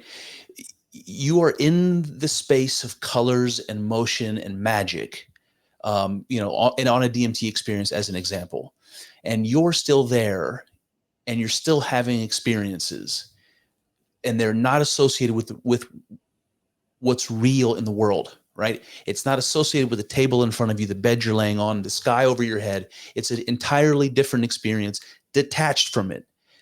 An experience like that gives you a window into what religious people mean when they talk about spirit, right? There is this, that when they say that there's a realm of spirit or a realm of of the divine or something like that, that psychedelic experience gives you evidence. It gives you some reason to believe that when people talk about a reality that isn't physical, but is somehow still as real, if not more real to you, when you have a psychedelic experience, it leads you, it shows you a little glimpse of what that reality might be, right? So you don't even have to have an experience of the machine elves or hear the voice of God. By the way, I am interested to hear what your take is of the voice you heard that said to you, like, what do you make of that voice that said to you, don't be disappointed that this experience is winding down. What did you take that as personally? Well, I mean, just like, I mean, it was a friendly voice, you know, it was like, like I said, it was it was a very positive trip. Like I said, it was one of the trips where I made an effort to set myself up to have a spiritual trip, and like I was like trying to commune with the universe, and like like I said, there's it seems like there's something to it, but at the same time, how do you know? Like or like I think like Well, hold like on, wait. Let's pump the brakes for a second. This voice that you heard, right? Are you comfortable? Are you more comfortable saying that it was like your it wasn't a unconscious? voice. I mean, know, it's like I know. it's like a thing put into your head, Like an impression, yeah, like an intuition or something. yeah. But did it seem to you like it was coming from someone other than you? Oh yes, for sure. And like And it seemed like, and like I said, like I've seen like things that I can only describe as like fairies and like stuff like yeah, that visiting you. Like it wasn't like there's just like one voice that can be like, like the voice of the universe or the voice of God. Like it's just like you get all these things that are just like this is that, and like it's just like, but then too, it's just like it doesn't make any sense to try to describe once you're out of it. Like like right. one time I took a note card and like I wrote down like all this stuff like as I was tripping, like on the back end of it, like when I was, like I said, like when when I know I'm coming out of it, but Yeah, I could still like have the thoughts. So I scribbled all this stuff, and even like the next day I had lunch with a friend of mine and described the trip, and I was able to like remember a lot of it. And I yeah. think like writing it's just like a dream journal next to your bed. Like if you don't write down your dreams right when you wake up, you're never going to remember them. But like I was able to remember a lot. But then when I look at the card now, I can't even comprehend any of what anything means anymore. Like I've lost it. And but yeah, no, it's good, but like I said, like I don't know if it's real or not. Like what is it, just my imagination? Is it like, but like I say, like is it a way to like look at God? Oh, so this is what I wanted to say, that like when I first, before I ever did psychedelics, one of the main reasons I wanted to do them is, and I'll say this just as me, not even as an adult, but as a kid too, like my life has just been one long existential crisis. And like I cannot get over the idea of what happens when you die, and the idea of what could be if you die and you're dead forever. You know what I mean? And there is no afterlife. And like I think a lot of my views on religion were shaped by fear, and like fear of there being nothing. And like I think you have to face that, though. You have to ask yourself, are my views on God and religion based on wishful thinking that if I die and I'm dead forever, that's really, really scary. And I don't know the answer to that. So to me, when you find out as like a teenager that there's this thing and people are seeing God and stuff on these psychedelics, I was like, sign me up, because I want some proof that there's something more to reality than this. And like, if I could see God, or if I could see that there's, you could see what happens to you when you die or something, that would give me peace. And it terrifies me to this day. And like, so after having done psychedelics and still in that frame of wishful thinking, that I want, like, just like the X-Files and UFOs, and you say I want to believe, and it's like I want to believe that I'm communing with God when I do mushrooms, and I'm seeing the other realm, and I'm doing all this. But maybe this is just a new, like, going to church on Sunday wasn't enough anymore, so now I'm doing this new thing. This is my new ritual so I can sleep at night and tell myself I'm not going to be dead forever when I'm dead. But maybe I still am. Kyle?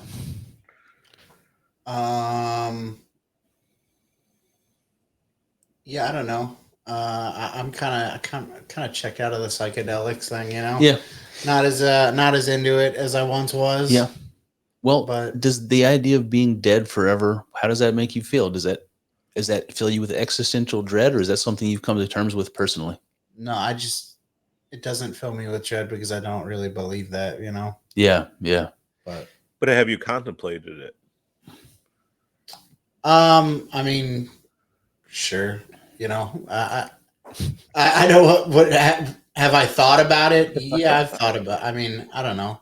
Like, what is if it's But, like, something yeah, that I you're mean, going towards anyways, and there's nothing that I can do about it. It's just like Futile. I just don't. There's nothing to worry about. There's like nothing for me to worry about. well, yeah, I still worry about a lot of things I can't. What I mean, Yeah, what I about you? know. But have you ever like thought about that? Like, would it be So- like Thought to about be what? dead forever? Being dead forever. Yeah. So, well, listen, I mean, I can give you, Dumb. there's a couple of things I could say about it. So I guess a couple, I'll just tell you what comes to my mind, because this is like a psychological association thing. It's like you're saying certain words, I'm telling you what fucking pops in my head as a consequence. One of them is when I got, I gave blood once.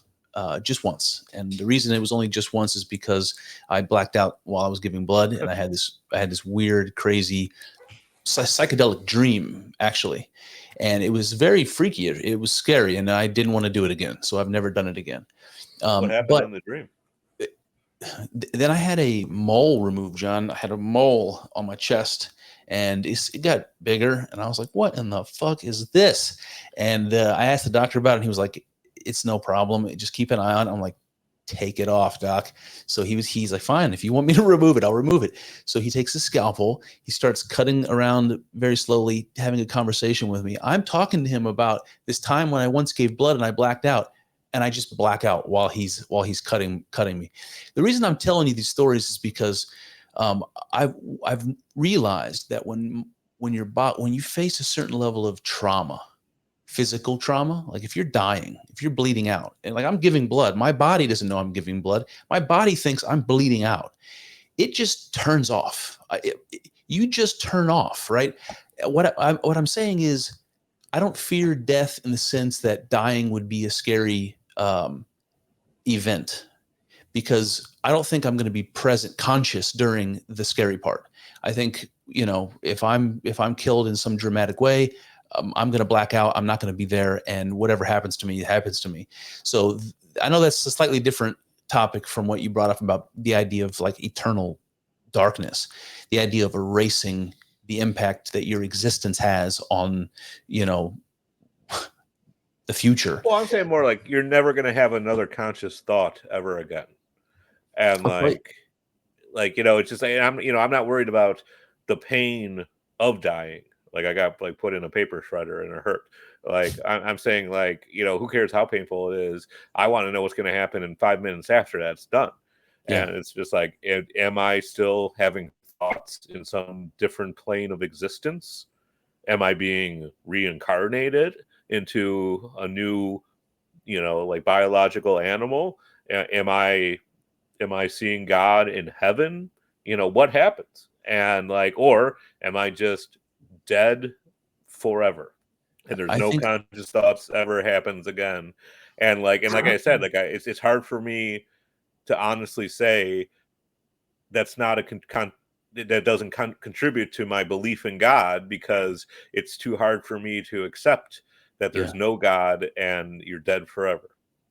I think every possibility that you laid out, the possibility that you might have some conscious experience after death, the possibility that you might go to heaven and experience some supernatural place, the possibility you might be reincarnated, all of those possibilities are exciting to me.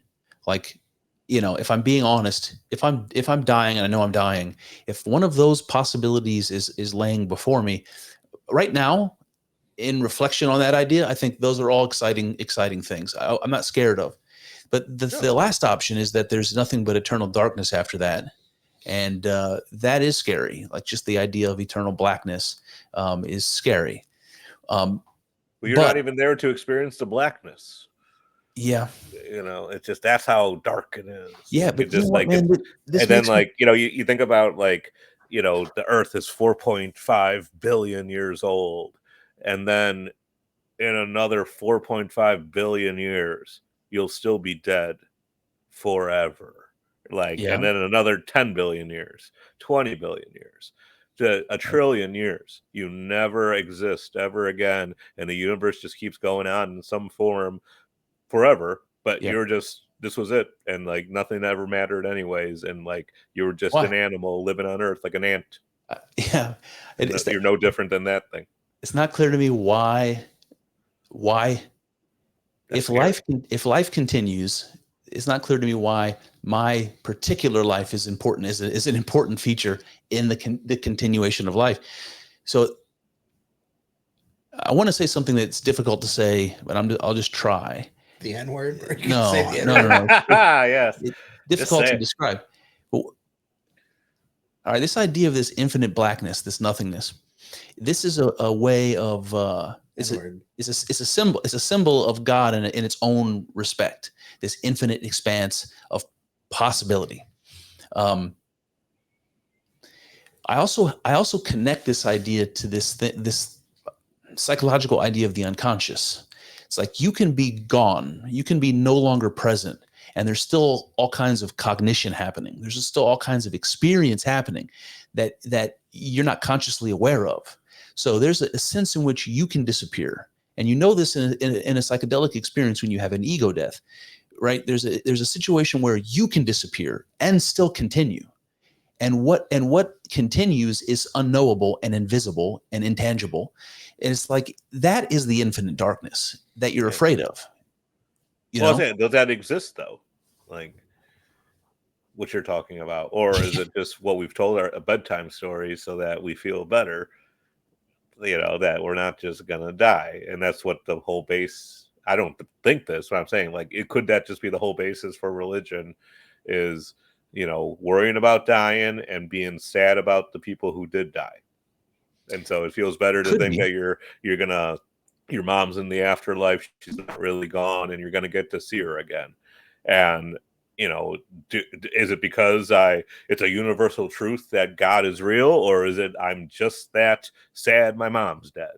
It's just convenient to believe in God. Is it just a construct to make it easier to cope with reality? Like, I hope not. But yeah, I think so, but in some way, but not in the same way you think it is.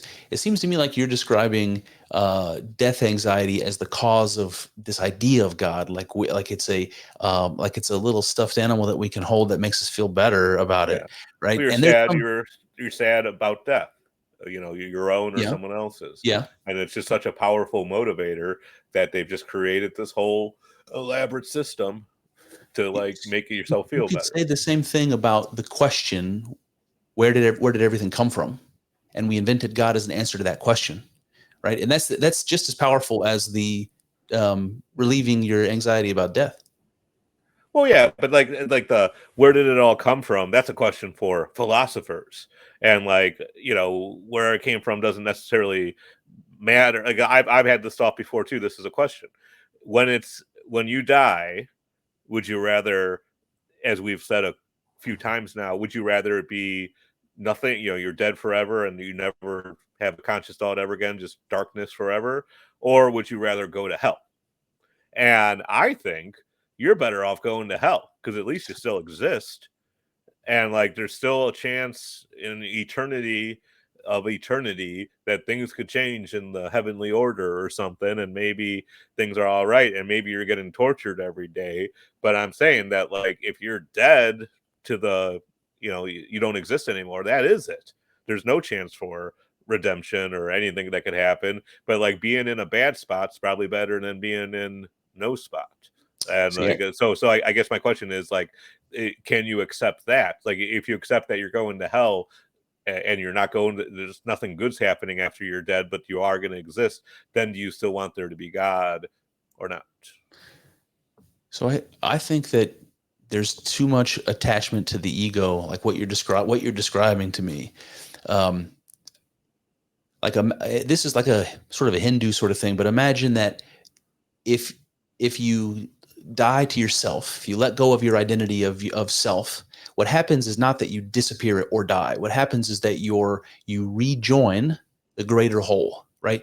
You're kept in this little box that's your identity and your ego and your persona and your attitudes and memories and all that shit. But as soon as you allow that to dissolve, you realize I'm not this little thing. I'm this large thing. I'm this everything. And that experience is the mystical experience. It's what what the psychedelic experience shows you is possible, and I think what we have waiting for us on the other side. Yeah. Everything you just said is beautiful and sounds fantastic. Yes. But like I said, like, is it because that's what, like, it sounds good because it's better than saying that, like, you're fucked and you're just dead forever and you're just an ant and Well, like, but all I can base this on, because I agree, and it's a funny thing because I'm just being devil's advocate because I Yeah. agree with you. I do think you go on in a different way. Like I think that in a lot of ways we are just patterns of energy, and like just like the idea of who John is can like take forms.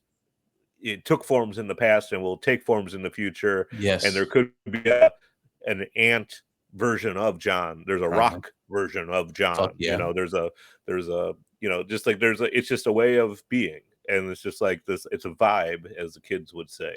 And like I think of it that way. I don't think that I'm gonna ever exist like this union of this hominid and the energy pattern that is John will ever meet exactly this way ever again. And in that way there is death, but like there'll be other Johns in the way that it's just a duplicate of me. It's a certain frequency or energy pattern, or like just like you see like the the Mandelbrot structure, or like just everything has a shape to it geometrically, and like there's a geometric shape that is John. Or you see that Kyle. You see that shape above Kyle's head? Yeah, that's the Mandelbrot set. Yeah. But you know what I mean? Like it's just like stuff like that. It's just like there's a magic to like the Mandelbrot set, or like just like the infinity of stuff and like the fractal nature of things. But like we're like repeating patterns forever, and like there'll be another John, and like that. But like I said, like maybe it is just when I'm dead, I'm just dead. But I don't know how it works.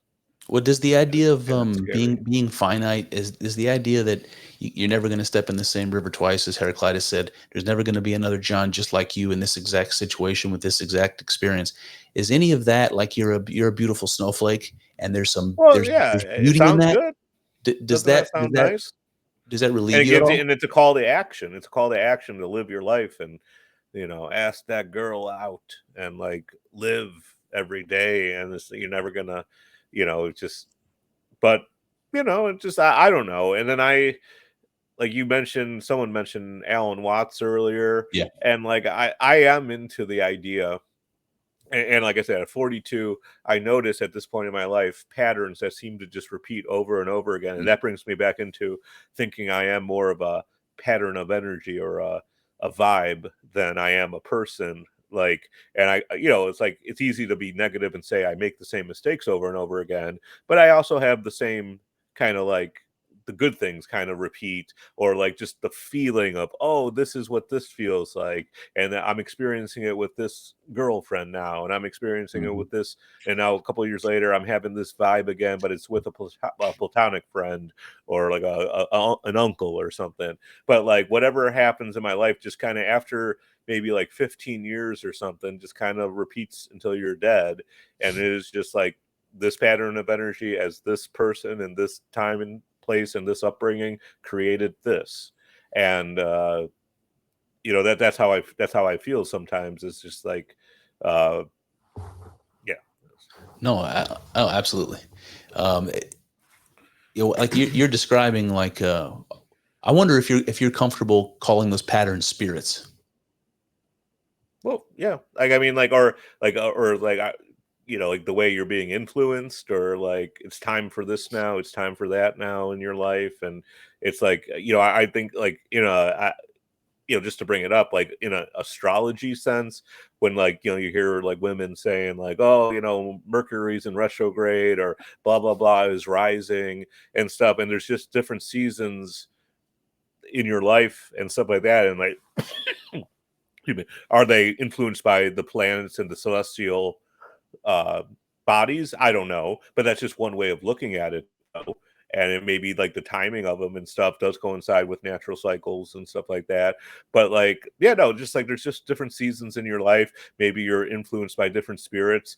Maybe like any given person is just a combination of more than one spirit. Like we think of the ego and the self as one thing, but like what if it takes like 3 or 4 spiritual beings coming together to create a human or something? Like that's like something like That's an interesting Browning idea. or something, and we think of ourselves as one, but maybe there's 4 or 5 people rolling around in your head with opinions.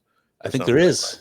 Like yeah. I think not just it's at different times, like some are more dominant than others. Yeah, for sure. I think about it, I like playing video games, and I think about it sometimes I'm like playing a game and like I'm really into it. I'm like dialed in and I'm like on the ball, and like the life of the person in the video game is going good for them. You know what I mean? Because I'm so attentive. But then sometimes I'm just home from work, I'm getting high, I'm like watching the game on the other screen, and my person's just getting their ass kicked. And like it's just not a good experience for Link in The Legend of Zelda or whatever. And like maybe the spirits that are guiding us, maybe they got other shit going on sometimes, and they give us like, sometimes like some weekends you can just clean your whole house, and some weekends you can't do jack shit, and you wonder why. Maybe the spirits were taking better, attending to you more at this point than other times. I don't know.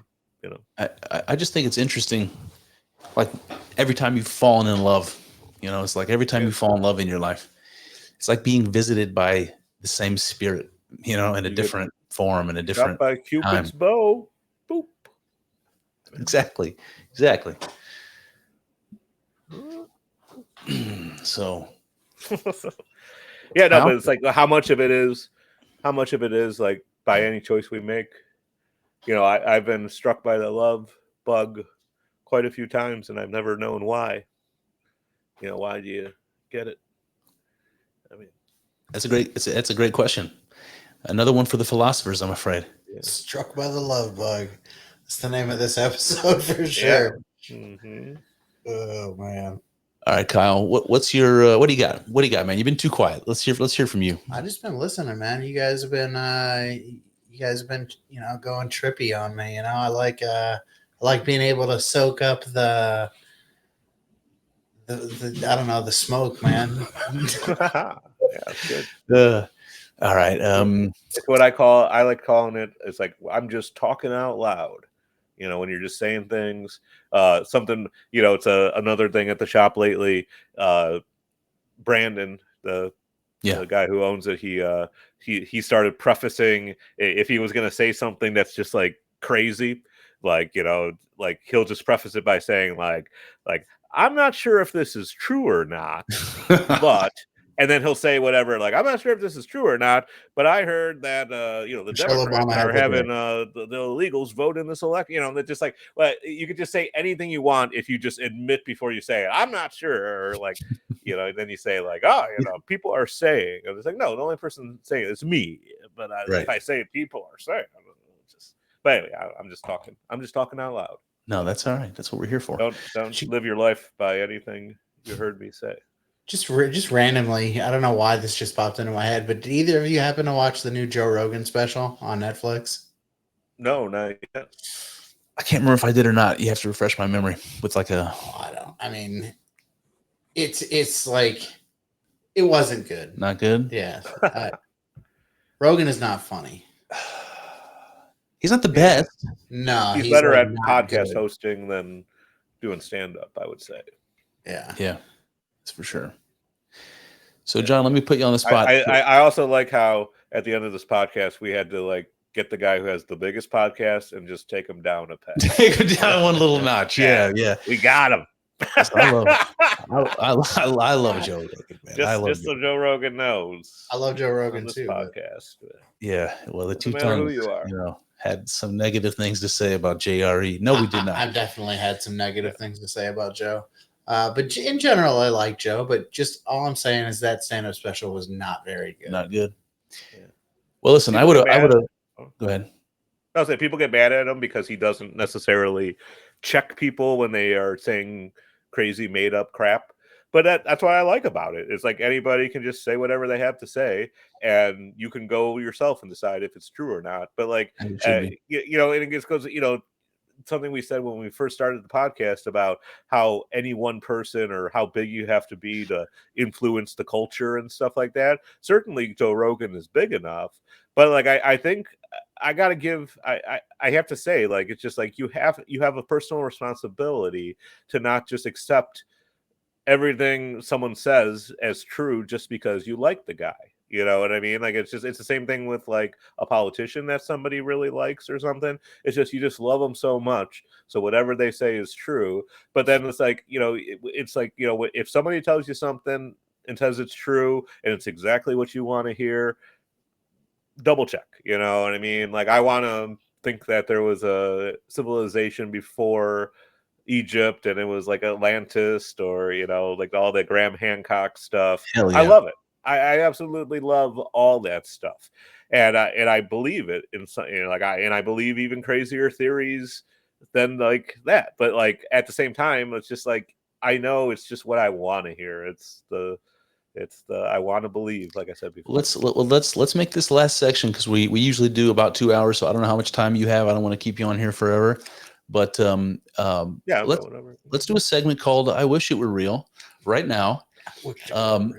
So I'll begin, because you brought up the lost civilization concept, and I think it's very intriguing. I like to think about it. I like to listen to Graham as much as the next guy. But the thing I think is the most compelling is the Antarctica theory. It's the idea that once all of the 4 miles of ice melts off the surface of Antarctica, we're going to find some shit. And I don't know what it's going to be, but I'm so hopeful that there's going to be some shit there that's going to blow everybody's minds. John? Yeah. Well, for sure. And like, all this stuff, like when people like argue against, like ancient civilizations, they say, where's the evidence? But just look at like the last ice age, and you look at our own human history, that they always build cities on coastlines, even today. And when you had like the climate change, and then like the ice age ended and all the sea level rose, all those cities that could have been like, if you look at like the area between like England and like where like the Netherlands is, that was all like during the ice age, that was all dry land and stuff like that. Like it could be on like the coast of like places. And then like, what could be on, and if it was like, this is all if it was just a few thousand years ago. But if it was like 100,000 years ago or 1,000,000 years ago, like, you could have something under Antarctica before like the plates moved and stuff like that, and you would be none the wiser. Like, people just can't conceptualize how deep time is. And you think about, let's just start with like what's in our consciousness is Jurassic Park, and everyone knows the story that the dinosaurs disappeared 65 million years ago. And like modern humans have been around, like Homo sapiens have been around biologically for 200,000 years. So in 65 million years, there couldn't have been another animal, that like, this is like the Silurian hypothesis. I can't say the word. Yeah. But like, could there have been another animal that evolved into a lizard people? Yeah. And then same thing, like, or like did like, like, was there a ancient society that, like, let's say like 15,000, like I said, like humans have been around, and that's just Homo sapiens. It could have just been other hominids, other like primitive species evolved, like a Homo erectus or something. What if there was another, or a Neanderthal or something? What if one of those like developed into a advanced civilization, and it just didn't span, like, well, and here's the thing too, is like, you always, I think about this too. What was the catalyst for the Industrial Revolution? Because we've gone further in 200 years than we went in 200,000 years before this. And so my idea is like, the reason why we say, aha, there could not have been a previous industrial civilization is because we would see it spanning the entire globe like ours did. But what if you just had like a city state?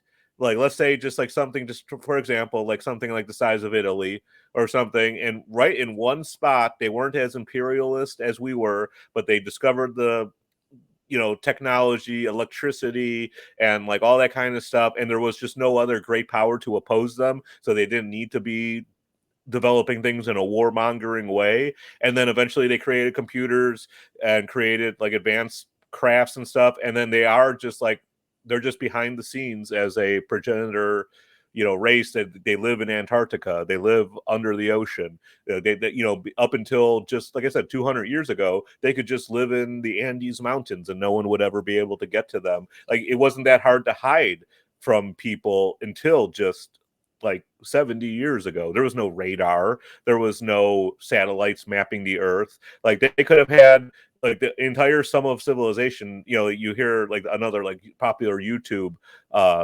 conspiracy thing is like the dark star satellite and stuff, and this idea that there's like satellites from like either like advanced Earth civilizations or aliens that have been monitoring us for all time.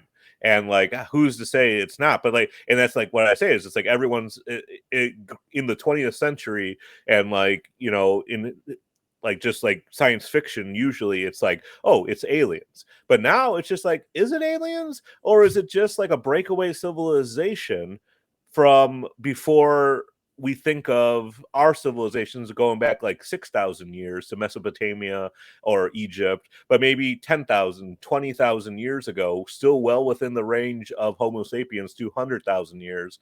We hit it big and we just, we've been there ever since. Maybe they were the pharaohs, maybe they were the Atlanteans. It's just lost to time. But like, it might not be aliens, it might be us. And then that's not to say anything of the aliens, which I think are here, and time travelers, which could be here too. So I don't know, but those are all possibilities. So going back to that, wishing it were real thing. I mean, you just hit on lots of different things. There was some talk in there about aliens and multiple dimensions and time travel. And what is the thing that you want to be real?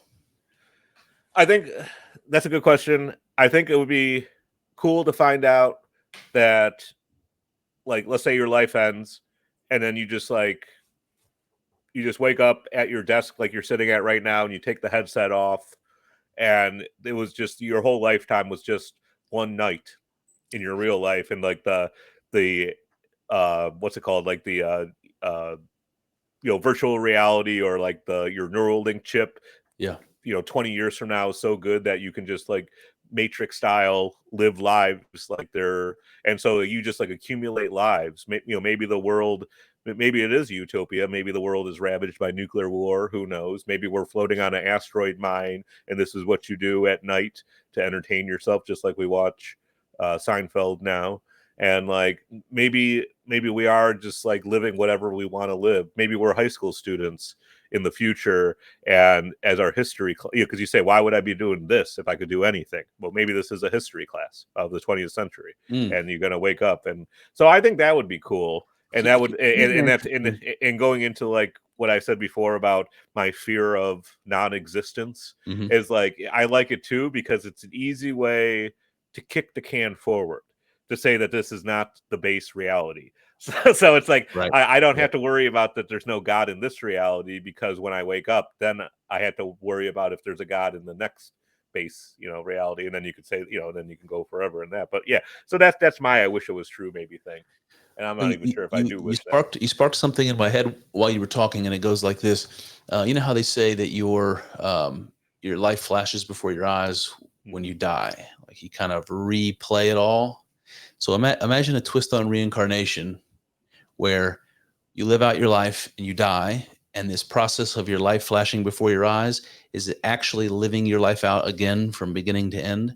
And when you die in that version of yourself, the same thing happens again. So you have this inception fractal situation where the importance of your decisions during your life are so much more important, because you're going to have to relive it forever and ever and ever. No, yeah, that's a good point. And that way you make your own heaven or your own hell. You are literally responsible for your afterlife. It's what you make of it. Yeah. Jesus. No, that's an interesting thought. Kyle, what do you wish was real? If any fucked up out there idea. Remember, it was a television show from the 80s. It was about this little furry alien that used to eat cats. Alf. I wish Alf was real. Alf, yeah. I would take Alf. He's like fun aliens. Yeah. You just want to be part of your family as like a kind of a pet. Yeah, I don't want any of these like creepy aliens that are coming with information and butt probing people. And Yeah. I just want an alien to eat cats, make jokes, crack jokes. Yeah. That's the kind of alien I'm looking for. I don't want a Sigourney Weaver alien. I don't want a No, no gay aliens. Oh. John, I want to tell you, man, when you were describing just the way it must be like to work in a barbershop, and I see little glimpses of it when I'm in there, and I'm sure you guys have a really good time, man, just palling around and calling each other gay and say, you know how I know you're gay? Because you know, whatever. It's so I can imagine it's so fun. It's so fun. Very much fun. I'm only saying this because I'm jealous, and I think and the reason I am is because I'm in this white collar world, and it's a very small world, man. Everybody knows everybody. I have to always be in line and on my best behavior. I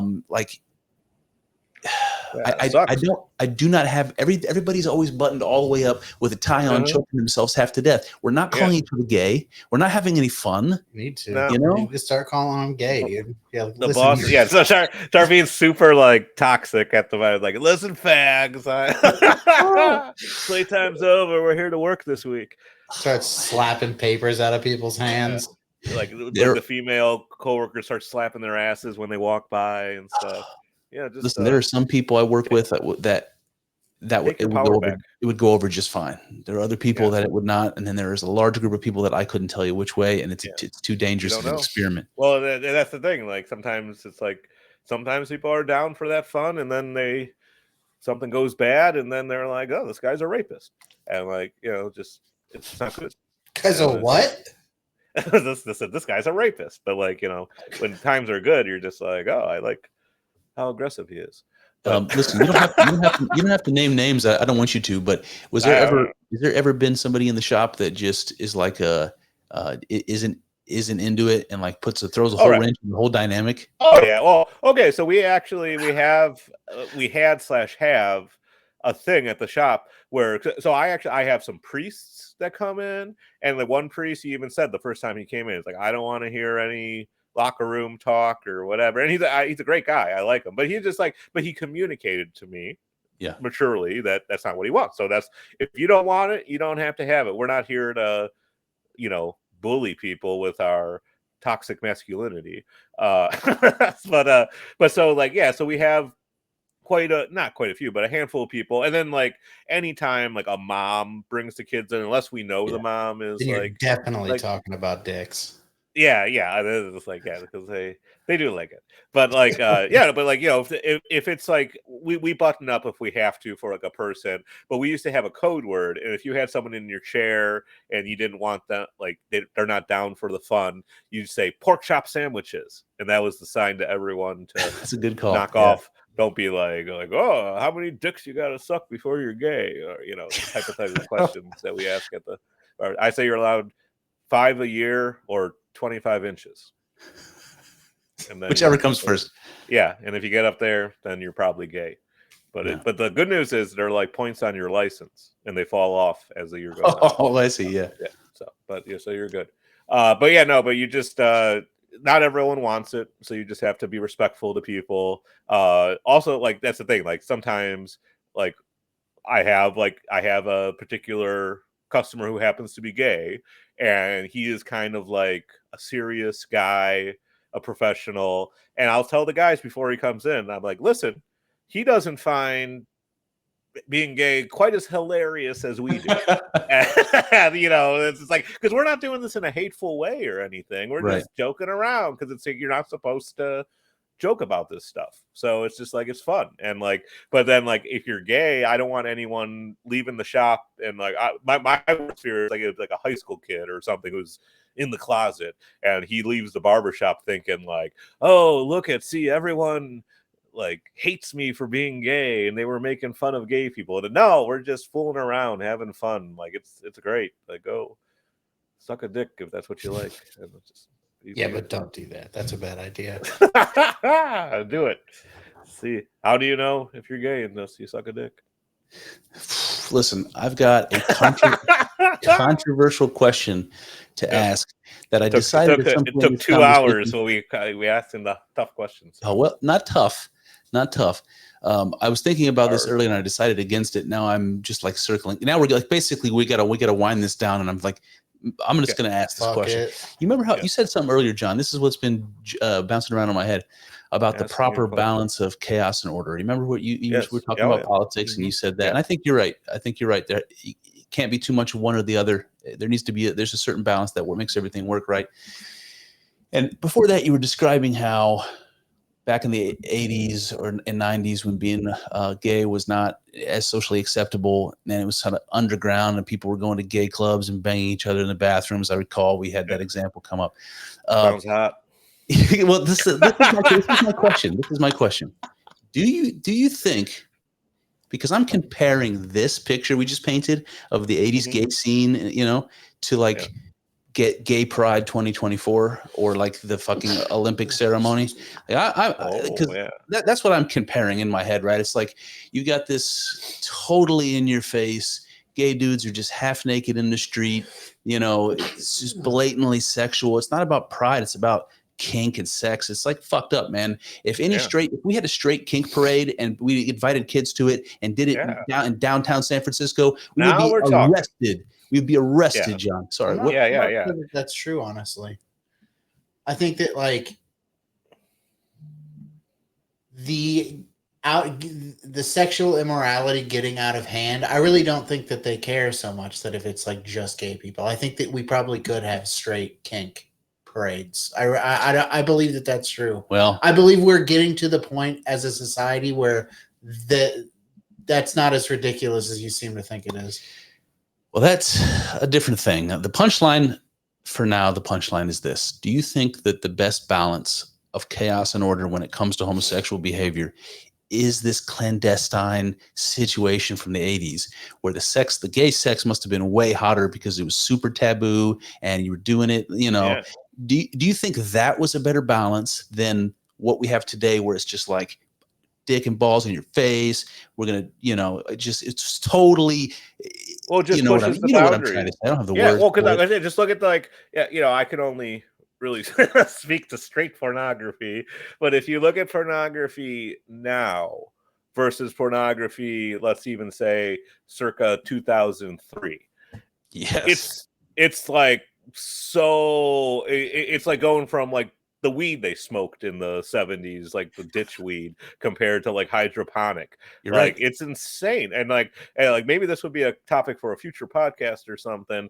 But like, I was saying before about not having a girlfriend now because I'm so set in my ways. And that sounds good. But like, could it just be that the pornography is so good that I'm just like, screw these women? Like, because like, and there's like the whole thing, like, and we talk about how like technology has changed things, because like even it's not even just like, and then look at the technology, because like I think something that's lost on people even our ages and then younger than us is how up until the early 80s, like average people didn't have VCRs.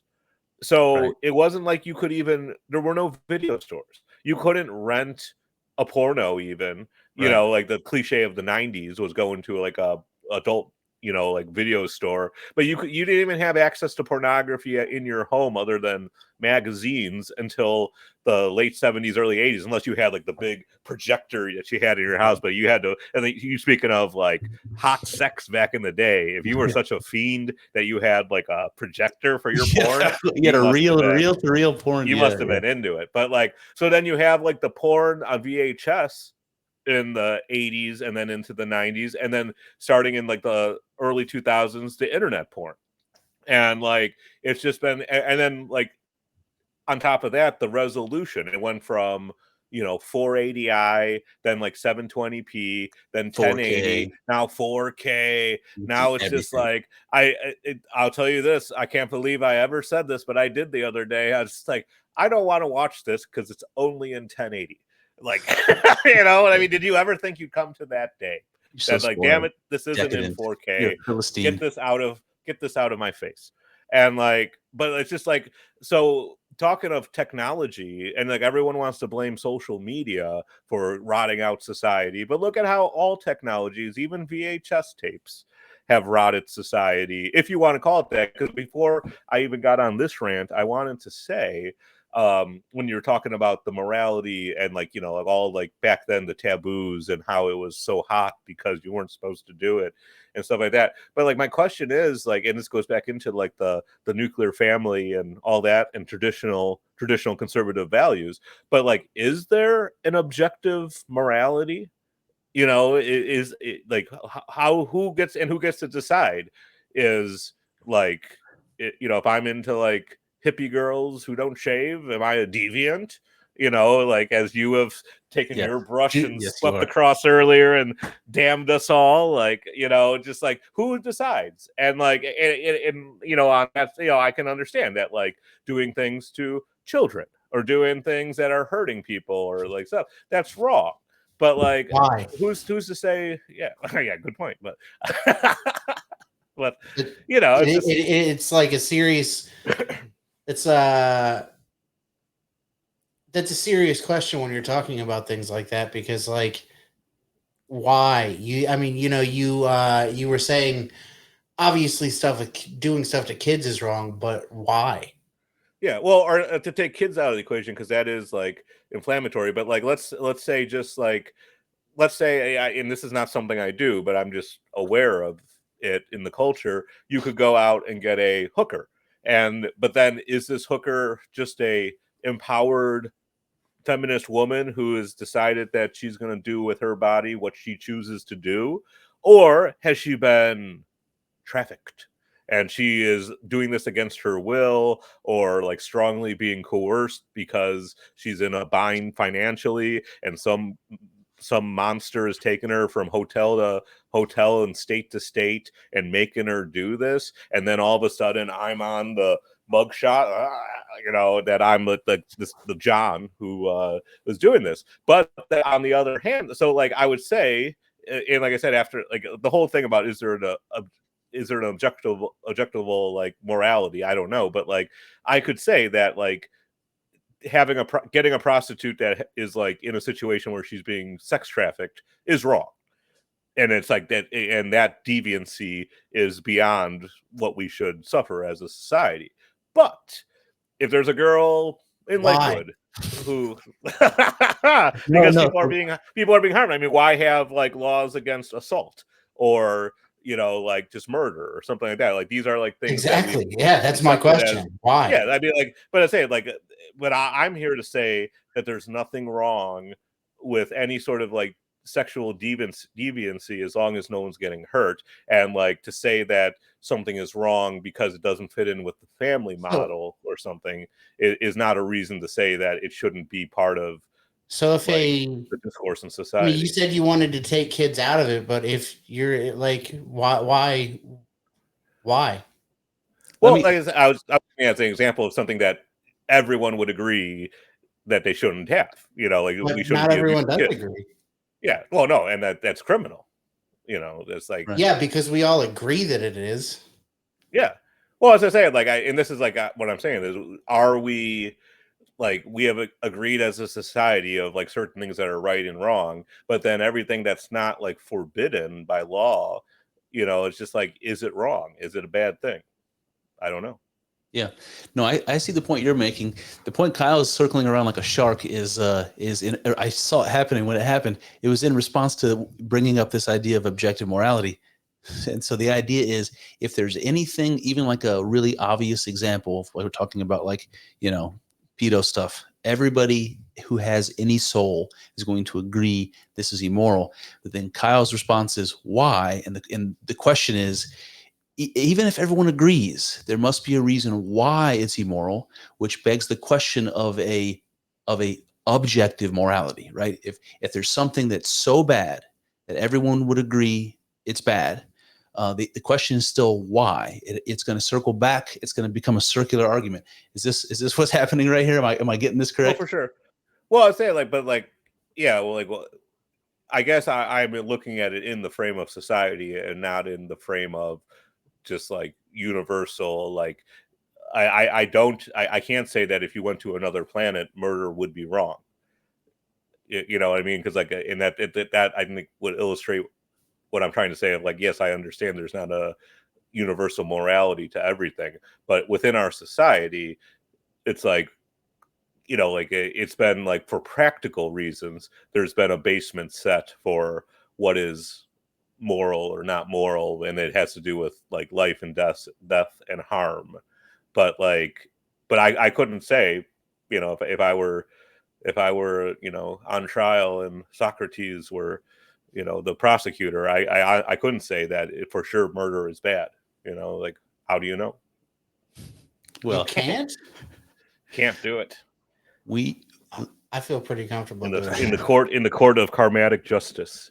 But I say, like, what if there's like, you know, like a planet where, you know, Murder no is one ever good. dies, so they like you time is a currency, and like you die if you run out of time, like in that movie Out of Time with Justin Timberlake. Like, but I say it's like, but everyone on that planet accepts that that's okay, and like to us it seems like no, that doesn't seem okay, but like that's how they live, and that's, you know, it's like Star Trek where it's like, you know, the Klingons are a warrior race, and this thing is like they live like this, and like, but they don't like they don't share our views, and like, but like ours is what we think it is. Like we're so sure that molesting kids is wrong, but like the Greeks did it, you know, and that they were doing just fine. Like maybe, you know, maybe maybe we're the ones that are wrong. Like, I mean, I'm not going to find out. Yeah, but I'm saying, but like that's like the logical end of this. You know, you say about like going in a circle about it, but no, like you can make an argument that there's no such thing as universal truths to anything, and like truth is a man-made construct, just like anything else, to help us describe reality. Yeah, you can make that argument. I just don't think it's a very compelling argument. Which is gonna have to be conversation number 2, which I would love to have with you. I would love to have with you, John, because I feel like the last 10 minutes of this conversation could have. We're setting up a whole nother multiple hour conversation. There's no possible way we can do justice to this right now. Go ahead. Let's do it again. Awesome, man. If you had fun, you know, this is something we should do. We should do again. You could always come see the studio if you want to do it in person. It's entirely up to you. I know this is far easier, but just so you know, the invitation's there, man. Yeah, maybe I will. Thanks for coming on, buddy. I usually have nothing going on. All I do is cut hair and smoke weed. Well, fair enough. All right, buddy. Well, listen, I appreciate the time. All right. We'll talk again soon, and I'll play the outro music, but you have no need to hang on for us. See you, buddy. Hootie I hoo. want the whole experience. All right. I feel like I'm on the radio. Well, there you have it. That's one avenue explored, but infinitely more still to go. I hope you enjoyed thinking along with us. I know. It's not easy work. Thinking.